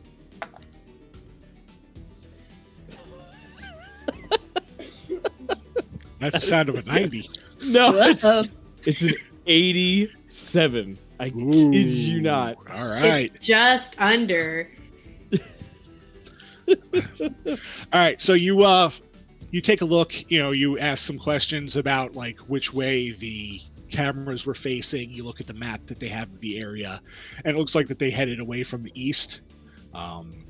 You're able to, with their help, kind of gets access to some other information and look at some, some places in the area where they might have possibly have gone to kind of hold up until they could get transport there. Because you're guessing that a group of highly armed people walking through a major city is going to be noticed. So it's like not like they were just kind of all piling into a minivan and driving away. Yeah, and Lou is like looking at the video, and he's like, he taps Joanna on the shoulder, and he goes, "See that? That's the left hallway. So that means that they were heading east. I don't know what the outlook of that area is, but I would guess that there must be a bank or something if this building was here." I mean, Do we have a map, Mr. Spook Squad? People? Yeah, they have a map of the area. They printed out It's- something from MapQuest. Yes. Oh my god! Oh my god! You gotta stop. You gotta stop doing this.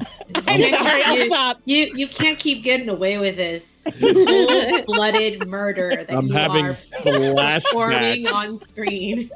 I'm gonna have to between now and next week. I'm just gonna get a giant list of early 2000s references that I could just There we pepper go. into things.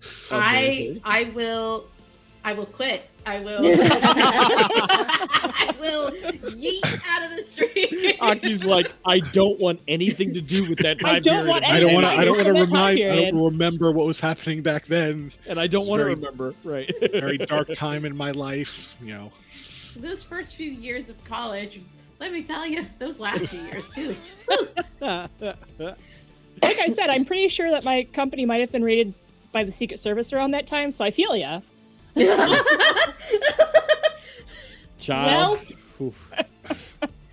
Well, So Well, which anyway. faction was at your any company point we're working going for? to stop dunking on ourselves, audience. I The promise. the you. faction they were working for was themselves, Oh, okay. and they were dumb Oh, enough no. to try and screw over Microsoft. So, Ooh, yeah, no, Got Oh, 'em. buddy. don't do that. So- that's for don't sure. do that. So what on the map? What was in the direction in which people left? What kind of landmarks are there? I guess. Does anyone have like the land navigation skill or research or something like that they could roll? I got you, fam. I got some research. Ooh. I got I- streetwise. Also, I do too. But I don't know. I've that- got You could roll streetwise to help out with that too. Oh. That'll, I've got that'll work. 75% in research. All right. Because well- I was a nerd when I was alive. Okay, nerd. okay. And I'm still a nerd. That's right. I'm a loser. Hell yeah, 62. Hey. All right. So the people with streetwise could roll that too. Get everyone yeah, together, a big brain trust. I just did a fail for my streetwise. My streetwise is only 40%. So and I rolled a 71. Ooh. So are there fun fail mechanics? Or am No, I it just just stupid? pretty much it just doesn't work the way you want it to. Okay. You're just like, who lives in Memphis? This is stupid.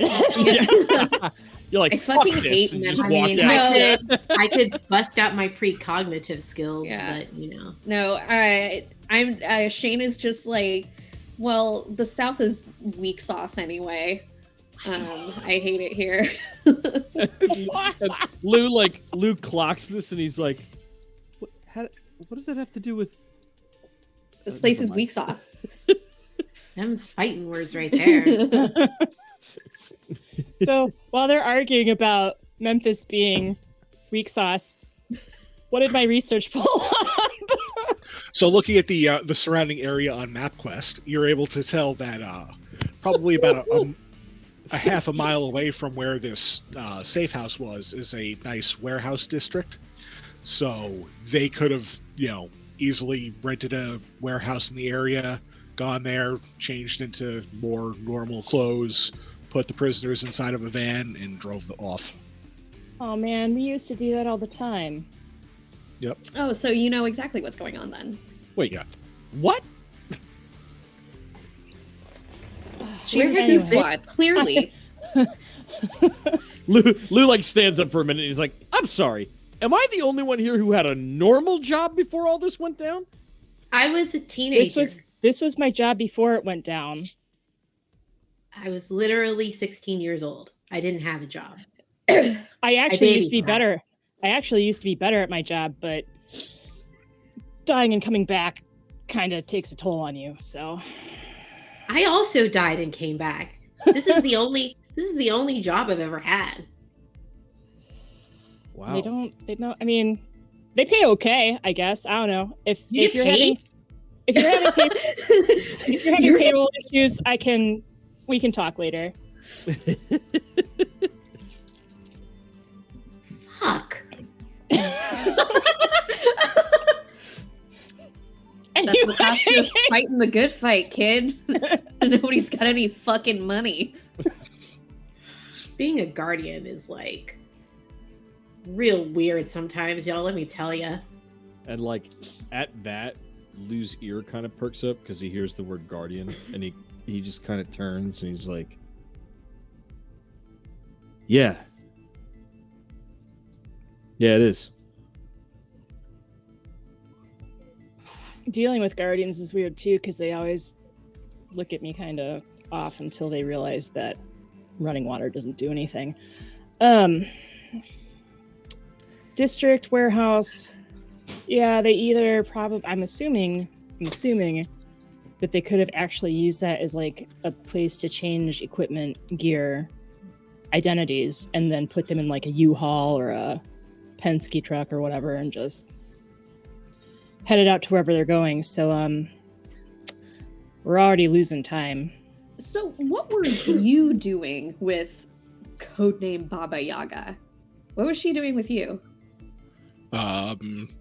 She was an asset for some of our missions that were currently in motion. Willingly? Yes. Is I'm there gonna an make a insight check option? yeah. I'd like to use my empathy on this. Oh, Okay. I have none. I think I already know that the willingly has some strings attached. to that. Yeah. So They say willingly, and they say yes. I'm just kind of like, I just keep working. Was there a? I was gonna So- say, is there a sense motive in this game? So when you're using a specific magical skill that you have, how does that work as far as rolling goes? All right. So the way that powers like that in this game work, there are two different pools of energy that they have. There's PPE, which stands for potential psychic energy, and it's used for magic. Then there's ISP, which stands for inner strength points, which is used for psionic powers. Why the potential psychic energy is used for magic, I don't know. But I didn't write the system. I'm just here to report it. So if the look at the description of the power, and it will tell you like if there is a role associated with it. Sometimes it works and it's just the way it is. Like I think with empathy, it just like you're able to read surface thoughts with certain psychic powers that you use on other people. They can attempt a savings throw, just like you would get in D&D, Pathfinder, games like that. And then they're able to kind of reading through it right now. Yeah. So try and resist the attack on them.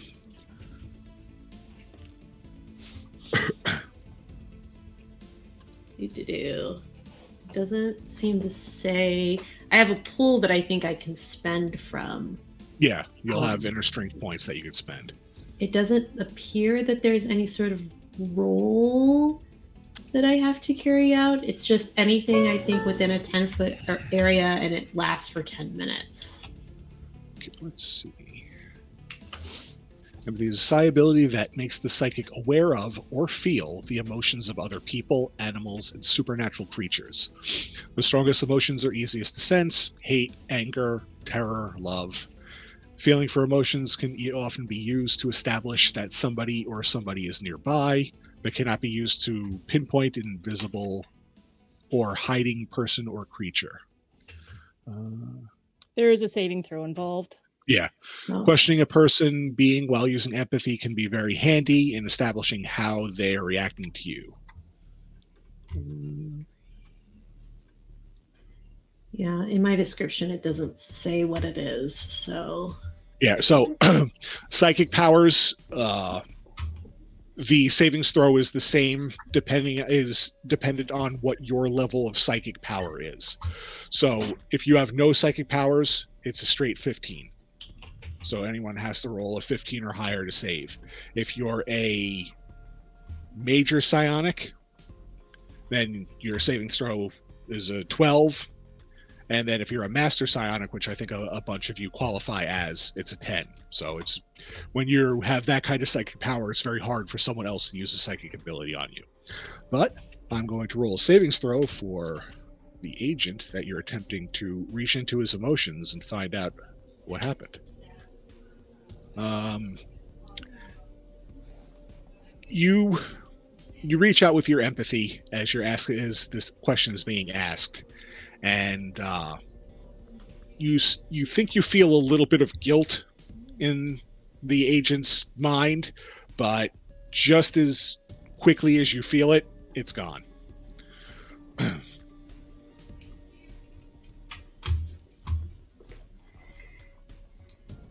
And I think other people had roles as well, so... Yeah, anyone else want to do anything? Powers they want to use, skills they want to try?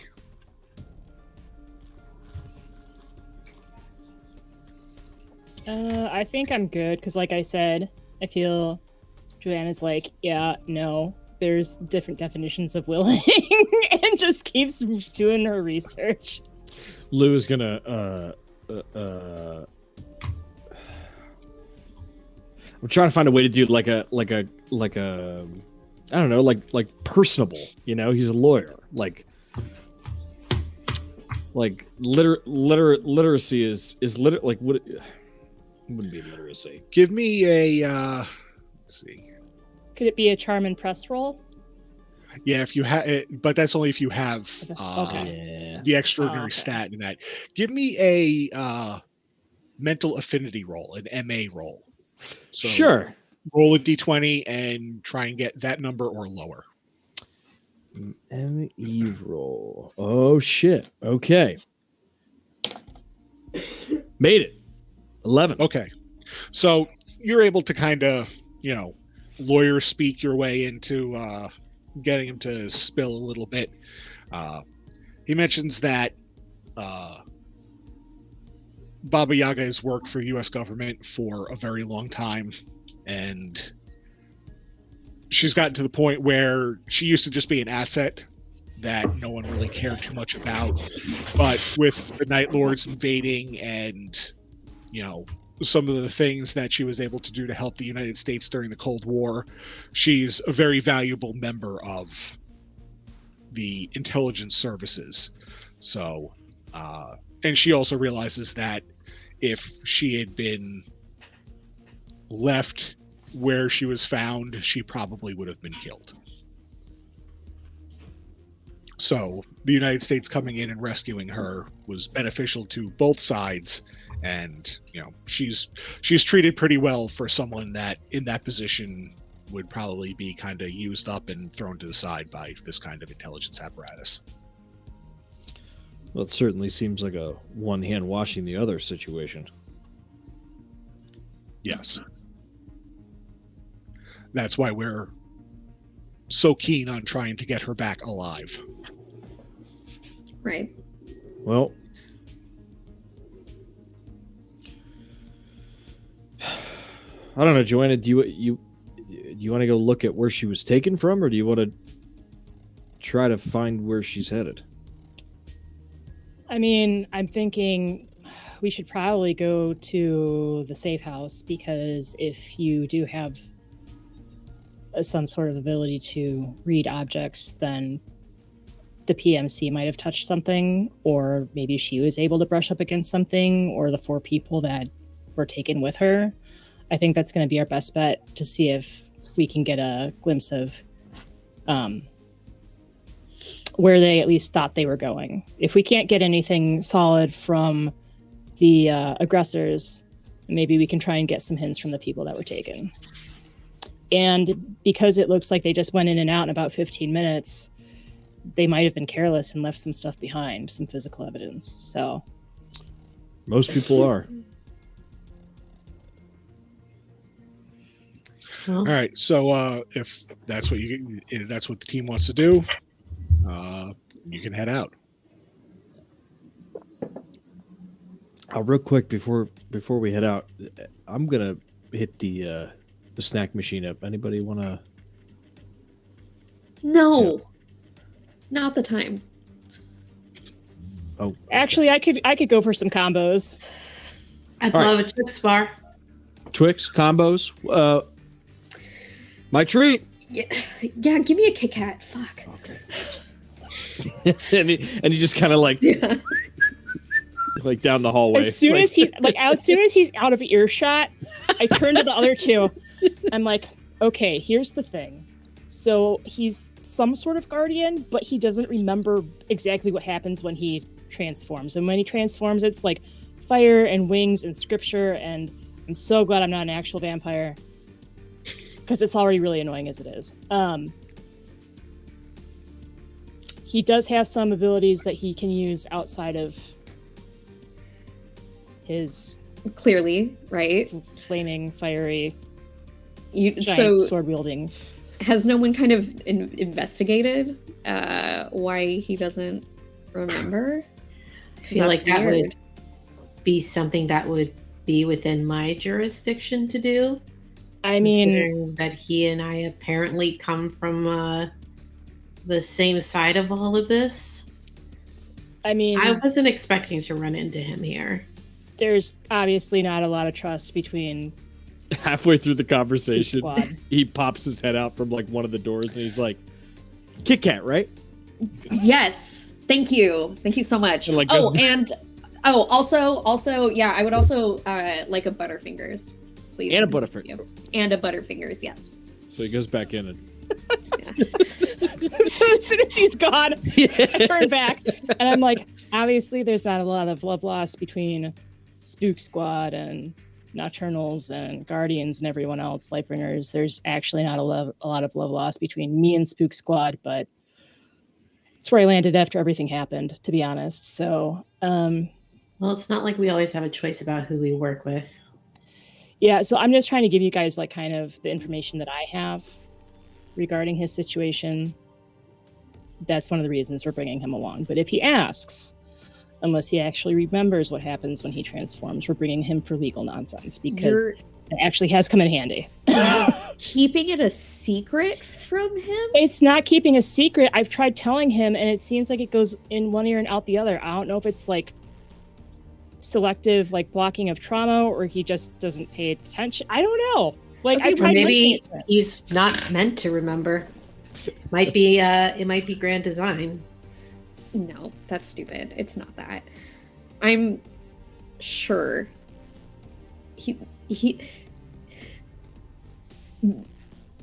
Trying to figure that out is above my pay grade. I'm gonna be honest with you. Luke comes back, coming down the hallway. Hey, buddy. With all these snacks. Yeah. He's got like a handful of snacks, and he hands you the Twix, and he hands you the Kit Kat and the Butterfinger, and he hands you the pizza combos, the pizza flavored combos. Hell yeah. And I pop them open and I like suck the vanilla out and then I start eating the pretzel outer crust. And Lou has in his hand, he's got a payday. Which is like, how much more white can you get, you know? He's it's like, I'm fairly certain that he is going to become the source of Harley's depression. Because of how white he is. Wow. So he opens up the payday and he's like, man, you know, peanuts and chocolate and caramel, I just can't beat it. Are you also a fan of Mounds? I love Mounds. Yeah, you sure would, wouldn't you? I thought I was the only one. Yeah. You are. No, yeah, coconut is terrible. Objectively. Coconut is only good if it's fresh, and it's best in the form of like water. Coconut's only good when it's in the form of rum. Coconut is only like good when it's nowhere before, near me. It's 10 years before coconut becomes like the only thing everyone eats. It's like, have you tried coconut We're oil? trendsetters. We're setting trends right now in 2006. Yeah. Harley's like, I forgot. it's only good in water, and like Lou is like, what? Coconut water. Have you not ever? My parents used to take me to Jamaica when we were kids to visit family, and they like give you fresh coconut water, like right out of the coconut. You've never had fresh coconut before? Well, I don't really get any chances to go on vacation. Well, I mean, this was obviously before all of this happened. I haven't been back since it did, because, you know, not like it's safe to fly or whatever, but... I miss being able to take vacations in nice sunny areas. If we find a grocery store or something that has coconuts in it, I will make sure you guys get to try fresh coconut. I know that's like one in like a million chance that happens, but my promise to y'all. Maybe we'll be able to find an Albertsons or a Piggly Wiggly. Ooh, a Piggly Wiggly would be fun. Wow. Or a Kroger. We might be able to find a Kroger. All right. All right. Well, Yep. Who's driving? Not me, but I get shotgun. I'll drive. It's fine. Okay. Do you have a car enough for all of us? I have my station wagon in the back. I thought a car was provided to me here. So I imagine we go into the garage and you just see an Oldsmobile station wagon with the wood paneling on it. this is That's great. depressing. Truly. You know what, Lou? Well, we'll just take mine. Hold on, let me just put the cover on. So I like put on the little cover so it like helps block the license plate. Yeah. For when we're getting scanned, and I like open up the doors to a or what did I say? It's a Subaru Outback. Yeah. Military edition. Subaru Outback, location in my garage, but not right now. It's actually here on site. Has great gas mileage. I think it can fit all of us. Probably way newer than that station wagon.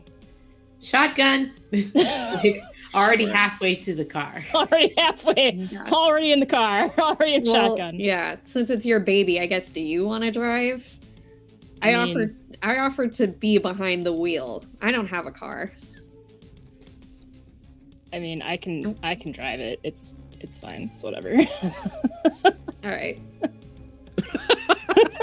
Cool. Low key, you're stuck in the back with Lou.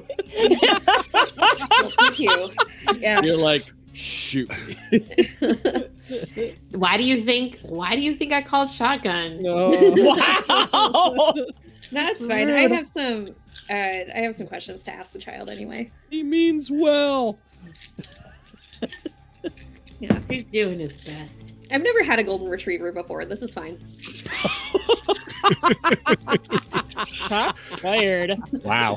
No, I mean it's very fucking accurate. You can think of like worse things to be described as than a golden retriever. They Yeah. are loyal, It's true, yes. loving, lovely dogs. They Such sweet creatures. maybe like to set things on fire. We'll find out. Yeah. I'm gonna make so whatever role playing is happening can happen. I'm just letting you know I'm making the drive there. I'm kind of silent. I'm so glad it's nighttime. Yeah. The end. Yeah, it's a short drive there, so you don't have to worry too much about, drawing too much attention to the fact that you're all a very strange group of people. And Excuse you me, get sir? to... Sir, I am wearing a business casual suit with a little leather attaché, and I'm obviously with my lawyer friend. We totally fit in my Subaru Outback. I mean, I still Touche, wear touche. I still wear Jinkos, and those went out of style like 5 years ago. Lou has a very cheap suit. I'm wearing bootcut leather pants with a pair of heeled boots, and then maybe like a red leather trench coat. I think Buffy. That's my wardrobe for this character. Is just Buffy. Okay, so we do look like a bunch of weirdos going into a car. I mean, like, I am figured like that. you do. Pretty Major much. goth teenager, like not even a teenager anymore, but still basically dressing like that because that's really like the last. Yeah. Lou looks like I want to imagine like Keanu Reeves circa Constantine, like the suit he was wearing in that. That's kind of Best like Keanu Reeves movie ever. yeah, like Favorite. he's dressed well, but it's a cheap suit and it's run down and It's also kind of Neo in the Matrix too, if you think about I was it. gonna yeah, say in Mr. the beginning Anderson. scenes, absolutely. Yeah. Yeah. Early Neo. Absolutely. It's definitely the vibe. See, I'm more, I look more like what you would find in the actual like reality of the Matrix as opposed to like like Niobe. Like Yeah. yeah, exactly. Niobe is the vibe. Yeah. Yes, absolutely. So we're driving. Yeah. So Lou, do you find that you lose time a lot? Lose time. Yeah. Do you you're walking around and then all of a sudden it's nighttime or shit like that? Well, there are these moments where like I blink Hmm. and I'm in a completely different fucking place. Yeah, that's literally losing time. Yes, that is exactly how. How often do you feel like that happens to you?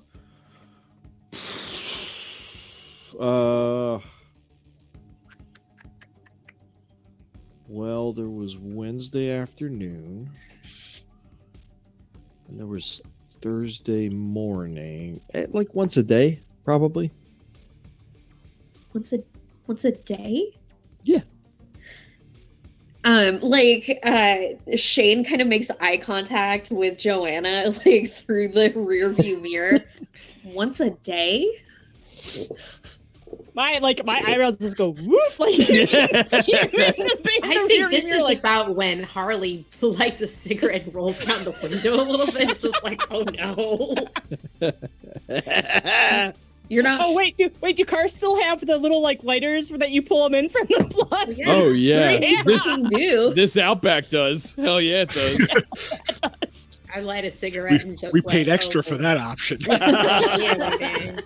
That was $100 back in Please that day don't for that smoke, option. kids. Don't smoke. Yeah, Smoking Yes, is bad. smoking is bad. Smoking is bad. Even though we're Uh, doing it in this imaginary world. Yeah, It is an Because awful habit. all the characters have regenerative abilities, so this way they don't get yeah. negative Also- There it effects. is.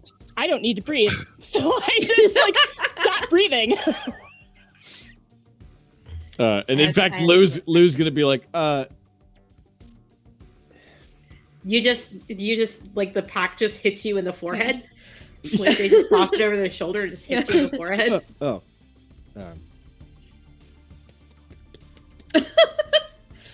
I guess while he's like distracted with doing his thing, I guess, is there a way for me to like, I guess. And you see in that moment that he uses his finger to light the cigarette, like he doesn't even clock it, but he's like, Buddy, yeah.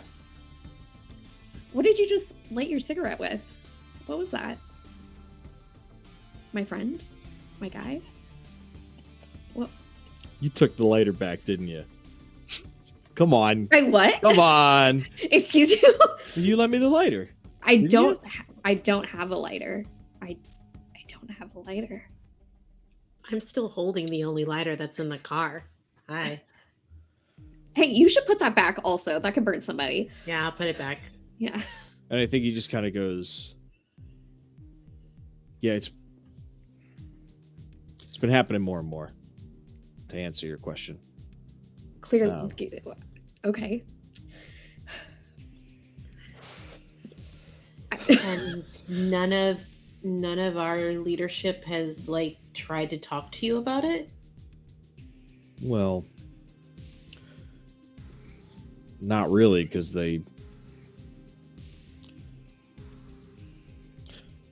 I don't know. All I know is when shit hits the fan, they send me in. Is there a way, a roll I can make to kind of try to determine, like, that moment that we had where he fucking lit a cigarette with his finger, but then was like, "Oh, you got me," and to determine if that was like a brain thing that happened, or if that was like a magic thing that like that moment of him like forgetting, like determining if that was magical or a trauma response. Let's see. Might be a little. What lore does everyone have? What lore skills? Ooh. Lore skills? I don't think I have any. I've got Nightbane lore and Nightlands lore. All right. Give me a Nightbane lore with a negative 10%. It's not quite it, but can I use a card to offset that minus 10%? Yes, you can.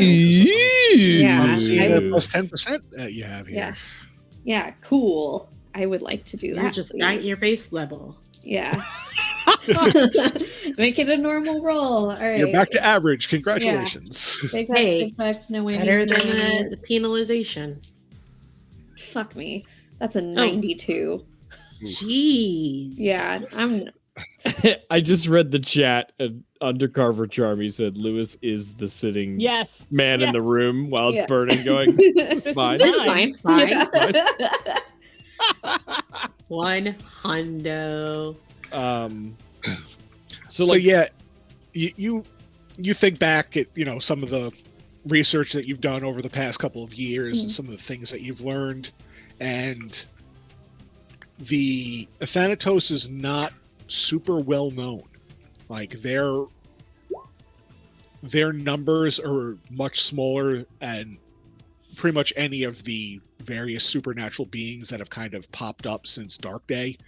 So a lot of people don't really know too much about them. Like if a faction had information, it would probably be someone from the Seekers, but for the most part, Fuck those nerds though. Yeah, they're kind of an enigma. Yeah. All right. So yeah, I think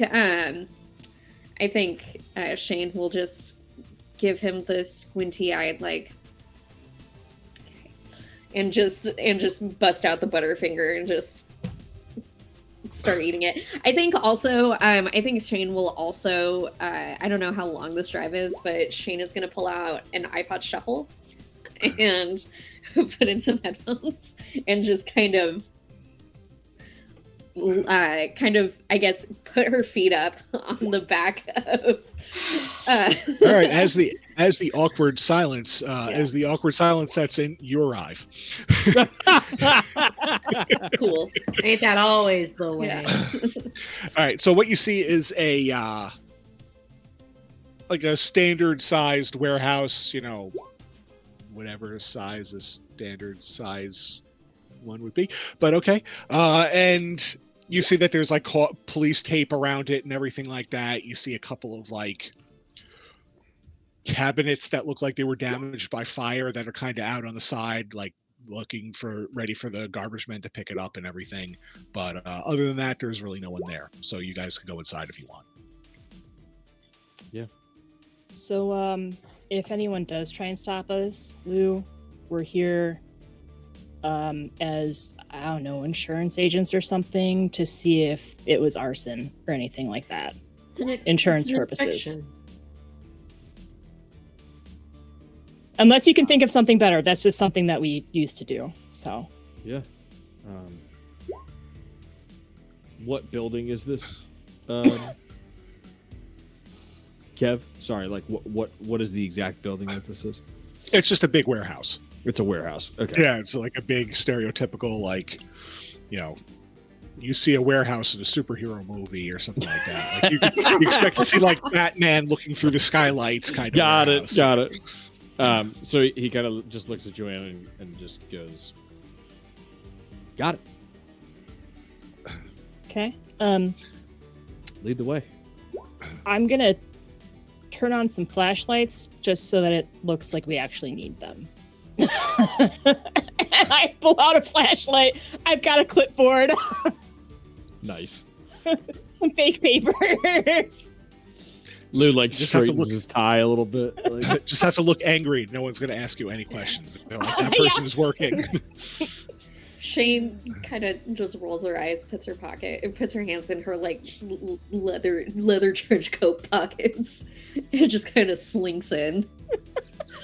We have two serious-looking people trying to actually sneak in here in case we're getting spied on, and then we have the two goth people just like, whatever. If they see us, they fucking so see good. us. Yeah, It's true. it's true. and a golden retriever. Yeah, and Well, a golden I retriever. mean, at least you One look. At serious least you person. look legit. Yeah. One serious person, a golden retriever, two goth people walk into a warehouse. What's the really- joke? How's the joke It's a go? really bad joke. Yeah. It's a bad joke. I don't know. We're gonna find out how it ends pretty soon. So we head in, Kev. All right, so the doors are, they're not locked. They're just, you know, like they're just kind of closed so this way maybe like vagrants don't get inside, but they're not really locked or anything. So you get inside and it's pretty much just a wide open, empty warehouse. You see that there's a couple like temporary partition walls that are set up as kind of like offices or rooms or something like that, but other than that, there's the entire area is empty. So perception is something that they added into this game, but they didn't really like work out the rules all that well for perception, so it's not like it is in like D&D or something. So what I want everyone to do is just give me a D20 roll, and Cool. if someone rolls high enough, then something good's going to happen. Unless someone wants to use one of the cards that I believe that you get. There's a couple of cards that were put for Are there advantageous. rerolls evasion or like advantage? 10% Yeah, bonus. scene advantages. So like something good happens to you guys. Oh, that's not bad. I got a 14 on the die, and I get a +3 from my race, so I've got 17. Okay. I don't know if I have any bonuses. Yeah, it's the bonuses for it are very rare. So I rolled it's an probably I could have a bonus. Let me. Hey, I'll search can for you- Guardians and see hey, if they have any. Lou, can you go look over there, buddy? I need you to look. I think I saw something odd in that corner. Can you like use your cool power over there away? that one. Yeah, that one over there. And he Yeah, walks thank you. off into a corner. Thanks, man. I would like to transform into my Morphous form. Okay. And while I am in my Morphous form, I would like to use my ability, my cool. Trying to pull it up. Mm-hmm. Sorry. Yeah, I would like to use hyper awareness. All right. So what does that which do? it gives me a +3 bonus to all perception rolls. Okay. Cool. All right. So what did you roll then total? Okay, I haven't rolled yet. So Okay. We'll find out. Oh Christ. Okay. Out of the box. Yeah. Uh-oh. Okay. That is that's a 21. I rolled an 18 on the Nice. die. Okay. So I rolled an 11. all right. So you and Joanna use your Witcher senses to kind of reach out and look around.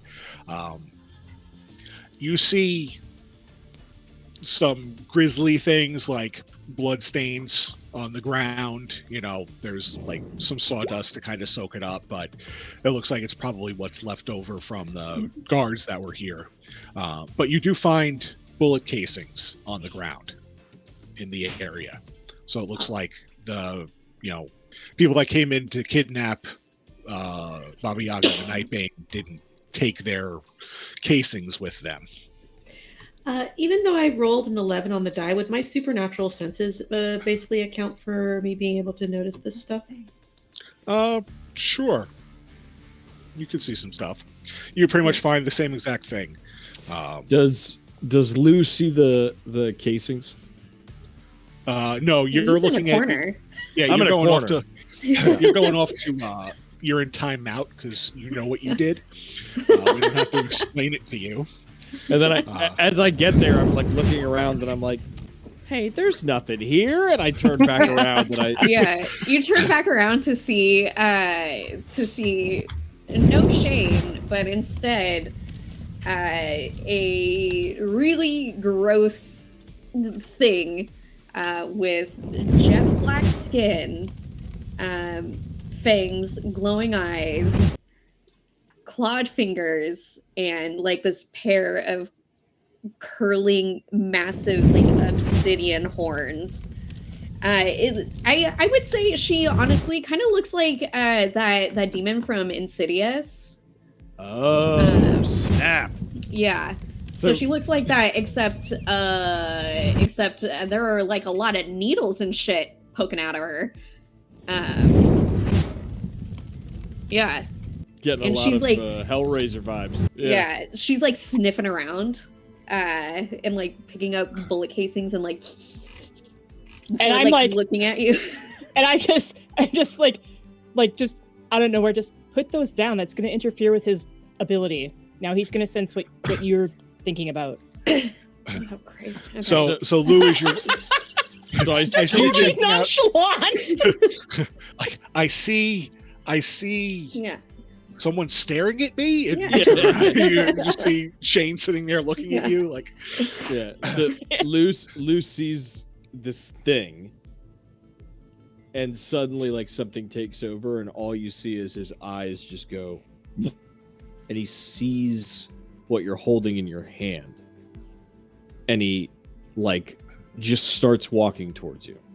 I immediately drop what I'm holding. And his gaze goes Yeah. from you to the casing, and he picks it up, and I'm gonna use my Althanatos, my psionic object read. Yeah. All right, so there's 3 different things you could do with object read, Yeah. and they each have a percentage associated with them. So take a look through them and see which one you'd rather do. Well, we are a group here, so I can get 3 things, friends. I can get impressions from it.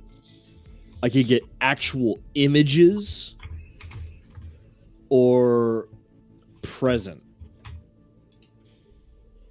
What is that, Kev? Present. I'm actually looking at it right Let me see. now. What's going on at the present?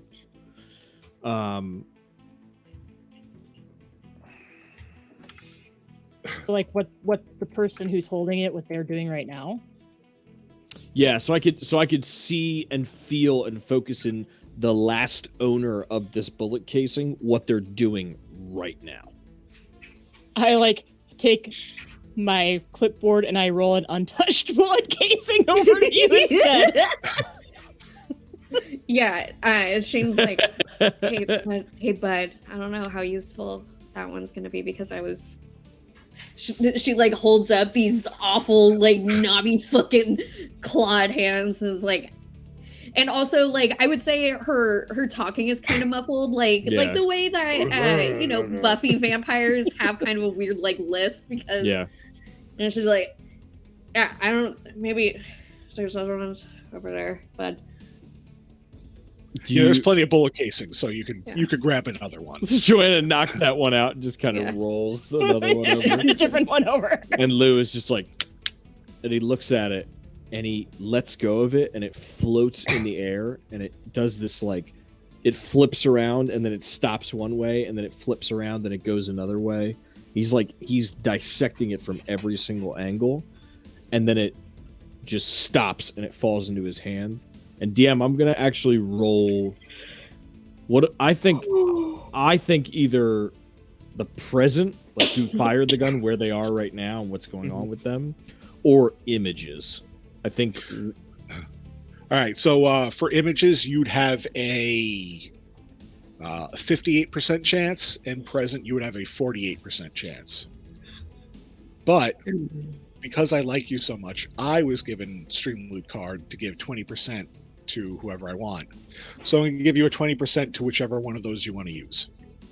Oh! What do we think, friends? What do we think would benefit us more?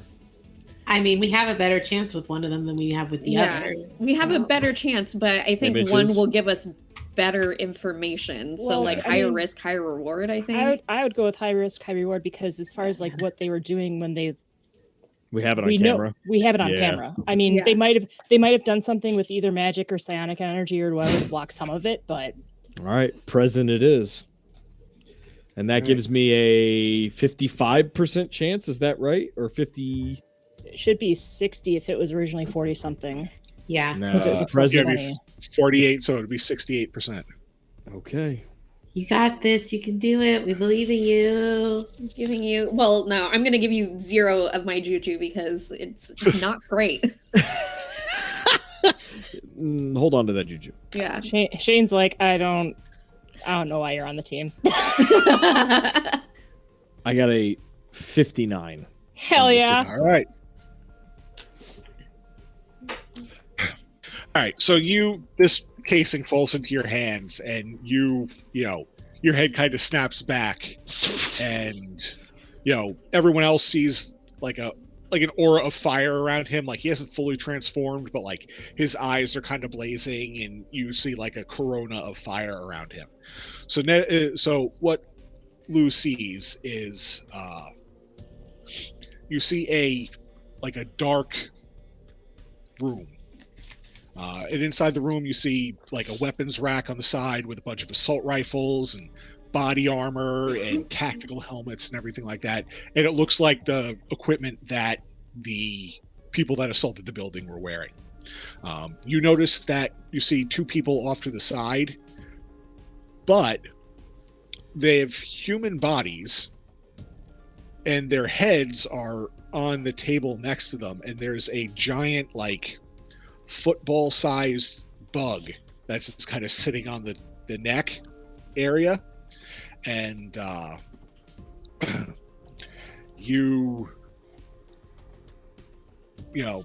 person whose eyes that you're looking through at this, like they're looking around the room. You see cells all along the walls, and inside you see an older woman, 2 younger females and 2 younger males, and the 2 females and the 2 males are wearing special manacles around their arms, and you see a television off in the corner, and it's showing the local television news, and they're doing a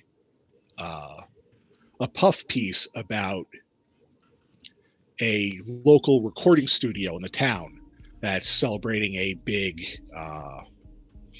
anniversary, and it's Fame Recording Studio. So, does anyone have any type of like land navigation skill or anything like that? Any? I might actually. If this doesn't work, I'm gonna actually use one of my powers. I've got streetwise, but that's the closest thing. What about tracking? Would that work? Sure, I could give you tracking or streetwise with a negative. Cool. I have precognitive senses. I feel like that might be useful here. Let me see if that. Are they seeing what I'm seeing? No, you'd have to explain it to them, but Got it. you could definitely do that.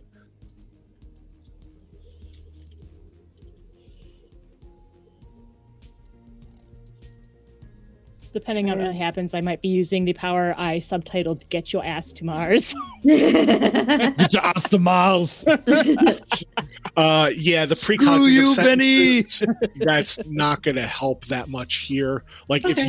if you were in the area, like you were trying to find that Oh, building, that but totally you were makes outside of sense. it, yeah, you'd probably be like, I think that's the building, and then like you'll feel it in your gut and want to go there. No, that totally makes sense. Cool. Thank you. Thank you for clarifying. Let me roll that tracking roll with a negative, since I'm in the midst of like my trance, You got your It's- mind palace. my mind palace. Yeah. You know what? Give yourself an extra 20%. So Wow. benevolent. Stop. So Watch. benevolent, but also choosing favorites. He'll kill me in episode. No, two. I'm trying to burn through all of All the the stuff. the Yeah, that's good why I said stuff send when him if you got him. when it doesn't matter. That's It doesn't matter. Cool. I love that you said that to me. Yeah, that's a 7. Okay. All right. So you know, you're a music fan, you're into the classics and everything. You've heard the name of that music studio before. And you know that it's a town that's not too far away. It's south of you, but it's well known for its the musical talent that is recorded there and come up in there. It's a town called Muscle Shoals in Alabama. You're pretty sure that wherever they are, they're in that town. And suddenly, yeah, and suddenly he just comes out of it. And he's like, I know where they are. Awesome. Where are they? Muscle Shoals, Alabama. We have to go even further south. And with that nice revelation, we're going to end it here for tonight. We will be back next week as we head to the magical town of Muscle Shoals, and maybe we'll get some combat, so this way I can start killing some people. No, I don't like hearing that. All right, so I think once the final again, scene. Just real quick, the once final again, scene. my name is final scene. Okay, go ahead. Final scene. Go. Here we go. So as he's like, we got to go to Muscle Shoals, and Harley's like, we got to go further south, and Joanna just kind of sighs, looks to this giant infernal-looking creature next to her, and says, "So, I'm gonna let you drive her during the day, all right?" And I hand her the spare set of keys. Thank you. Amazing. Shane doesn't have anywhere to put them until she changes back. She's the giant creature Holding thing this holding little a set tiny of. ring, Yeah. tiny ring of keys. Thank That's you. right. All Love right. it. So once again, I'm Kevin, Mjolnir Press on Instagram and Twitter. I'm part of the Random Encounters Guild, as you can see on my wonderful shirt. Yes. We're just a group of gamers getting together, playing new and interesting games. We're started as a group playing Pathfinder. We've played, Tales from the Flood, Alien RPG, Weird Frontiers, Dungeon Call Classics. We're right now running a Rapscallion game, which is a pirate powered by the apocalypse game. So, come in, join the Discord, hang out. We got a plethora of really cool people. Don't let the fact that we let Ned in dissuade you from it. We do have some standards on our who we let in, and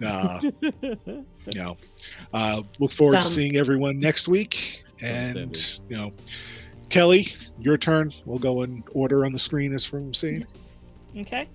I'm Kelly Dawson. Again, like I said, I don't do this for a living, but I do stream as part of an ensemble cast for Eric Frankhouse Presents. We will be streaming Death in Space next Tuesday at around 7 p.m. CST. Come in, join the fun, try and kill us. You can take time off the clock, add time on the clock. The reason I was so excited about the chair is because the chair has been the MVP in Death in Space. And then obviously, I'm assuming next Friday you'll be here for this, so you can continue watching Joanna just be done with it all. She lets people borrow her car while she's sleeping during the day. Amazing. She's got one of those fancy covers that you put in the the windshield to keep the sun out, so this way she doesn't burst into flames and die when the sun is there. I have a body bag. And you can just put a blanket over it. Just zips herself up. That's exactly it.